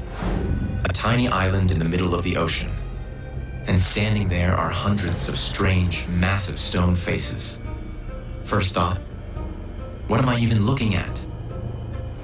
Welcome to Easter Island, a remote part of Chile where the Moai statues have stood silently for centuries, like ancient WhatsApp group members who never speak. These statues are up to 10 meters tall and weigh up to 80 tons. 80 tons. Think about it, we struggle to drag a fridge. These folks, 1,000 years ago, made and moved these giant stone sculptures without cranes or machines. All the faces look deep and serious, as if hiding thousands of secrets. No one knows why they were made or who they protected. But there's something in the eyes that hits you deep. Standing on Easter Island, you'll realize how creative, mysterious, and stubborn humans can be. Maybe these statues were the selfie mode of ancient civilizations, just saved in stone. Number 1, Cloud Waterfall. Now imagine, you're standing on a mountaintop, the wind is cold, and a giant waterfall is flowing in front of you. But wait, it's not water, it's clouds. Yes, clouds, in live HD quality. This is called a cloud waterfall. The dreamiest and most cinematic thing you'll see in the Chinese mountains. These clouds fall so slowly and delicately. It feels like nature is shooting a romantic scene. Sad. That do look romantic. And honestly, if you've ever dreamed of watching a slow motion scene in real life, this is it. No filter needed. On Mount Huangshan or Mount Fanjing, when the cloud falls happen, it looks like a Wi-Fi gate between heaven and earth has opened. Clouds stream down, people below take videos, and someone behind says, yeah, bro, this looks like a heaven data leak. Oh, and before you post it on Insta, be ready, people will say, Heaven data leak is funny. This is photoshopped. But you can proudly say, no bro, this is China's real filter. Cloud waterfall doesn't just thrill you, it washes away your stress. Without touching you, without saying a word. So soft, even Fevicol must be thinking, I wish we stuck this gently. So friends, this was our epic, beautiful, and slightly creepy journey to the 10 most bizarre, Well, it has officially been, where we at?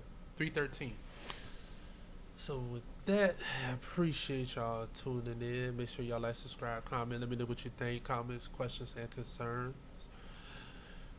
Y'all have a good rest of the weekend and a good week. Be back at it again tomorrow. So yeah.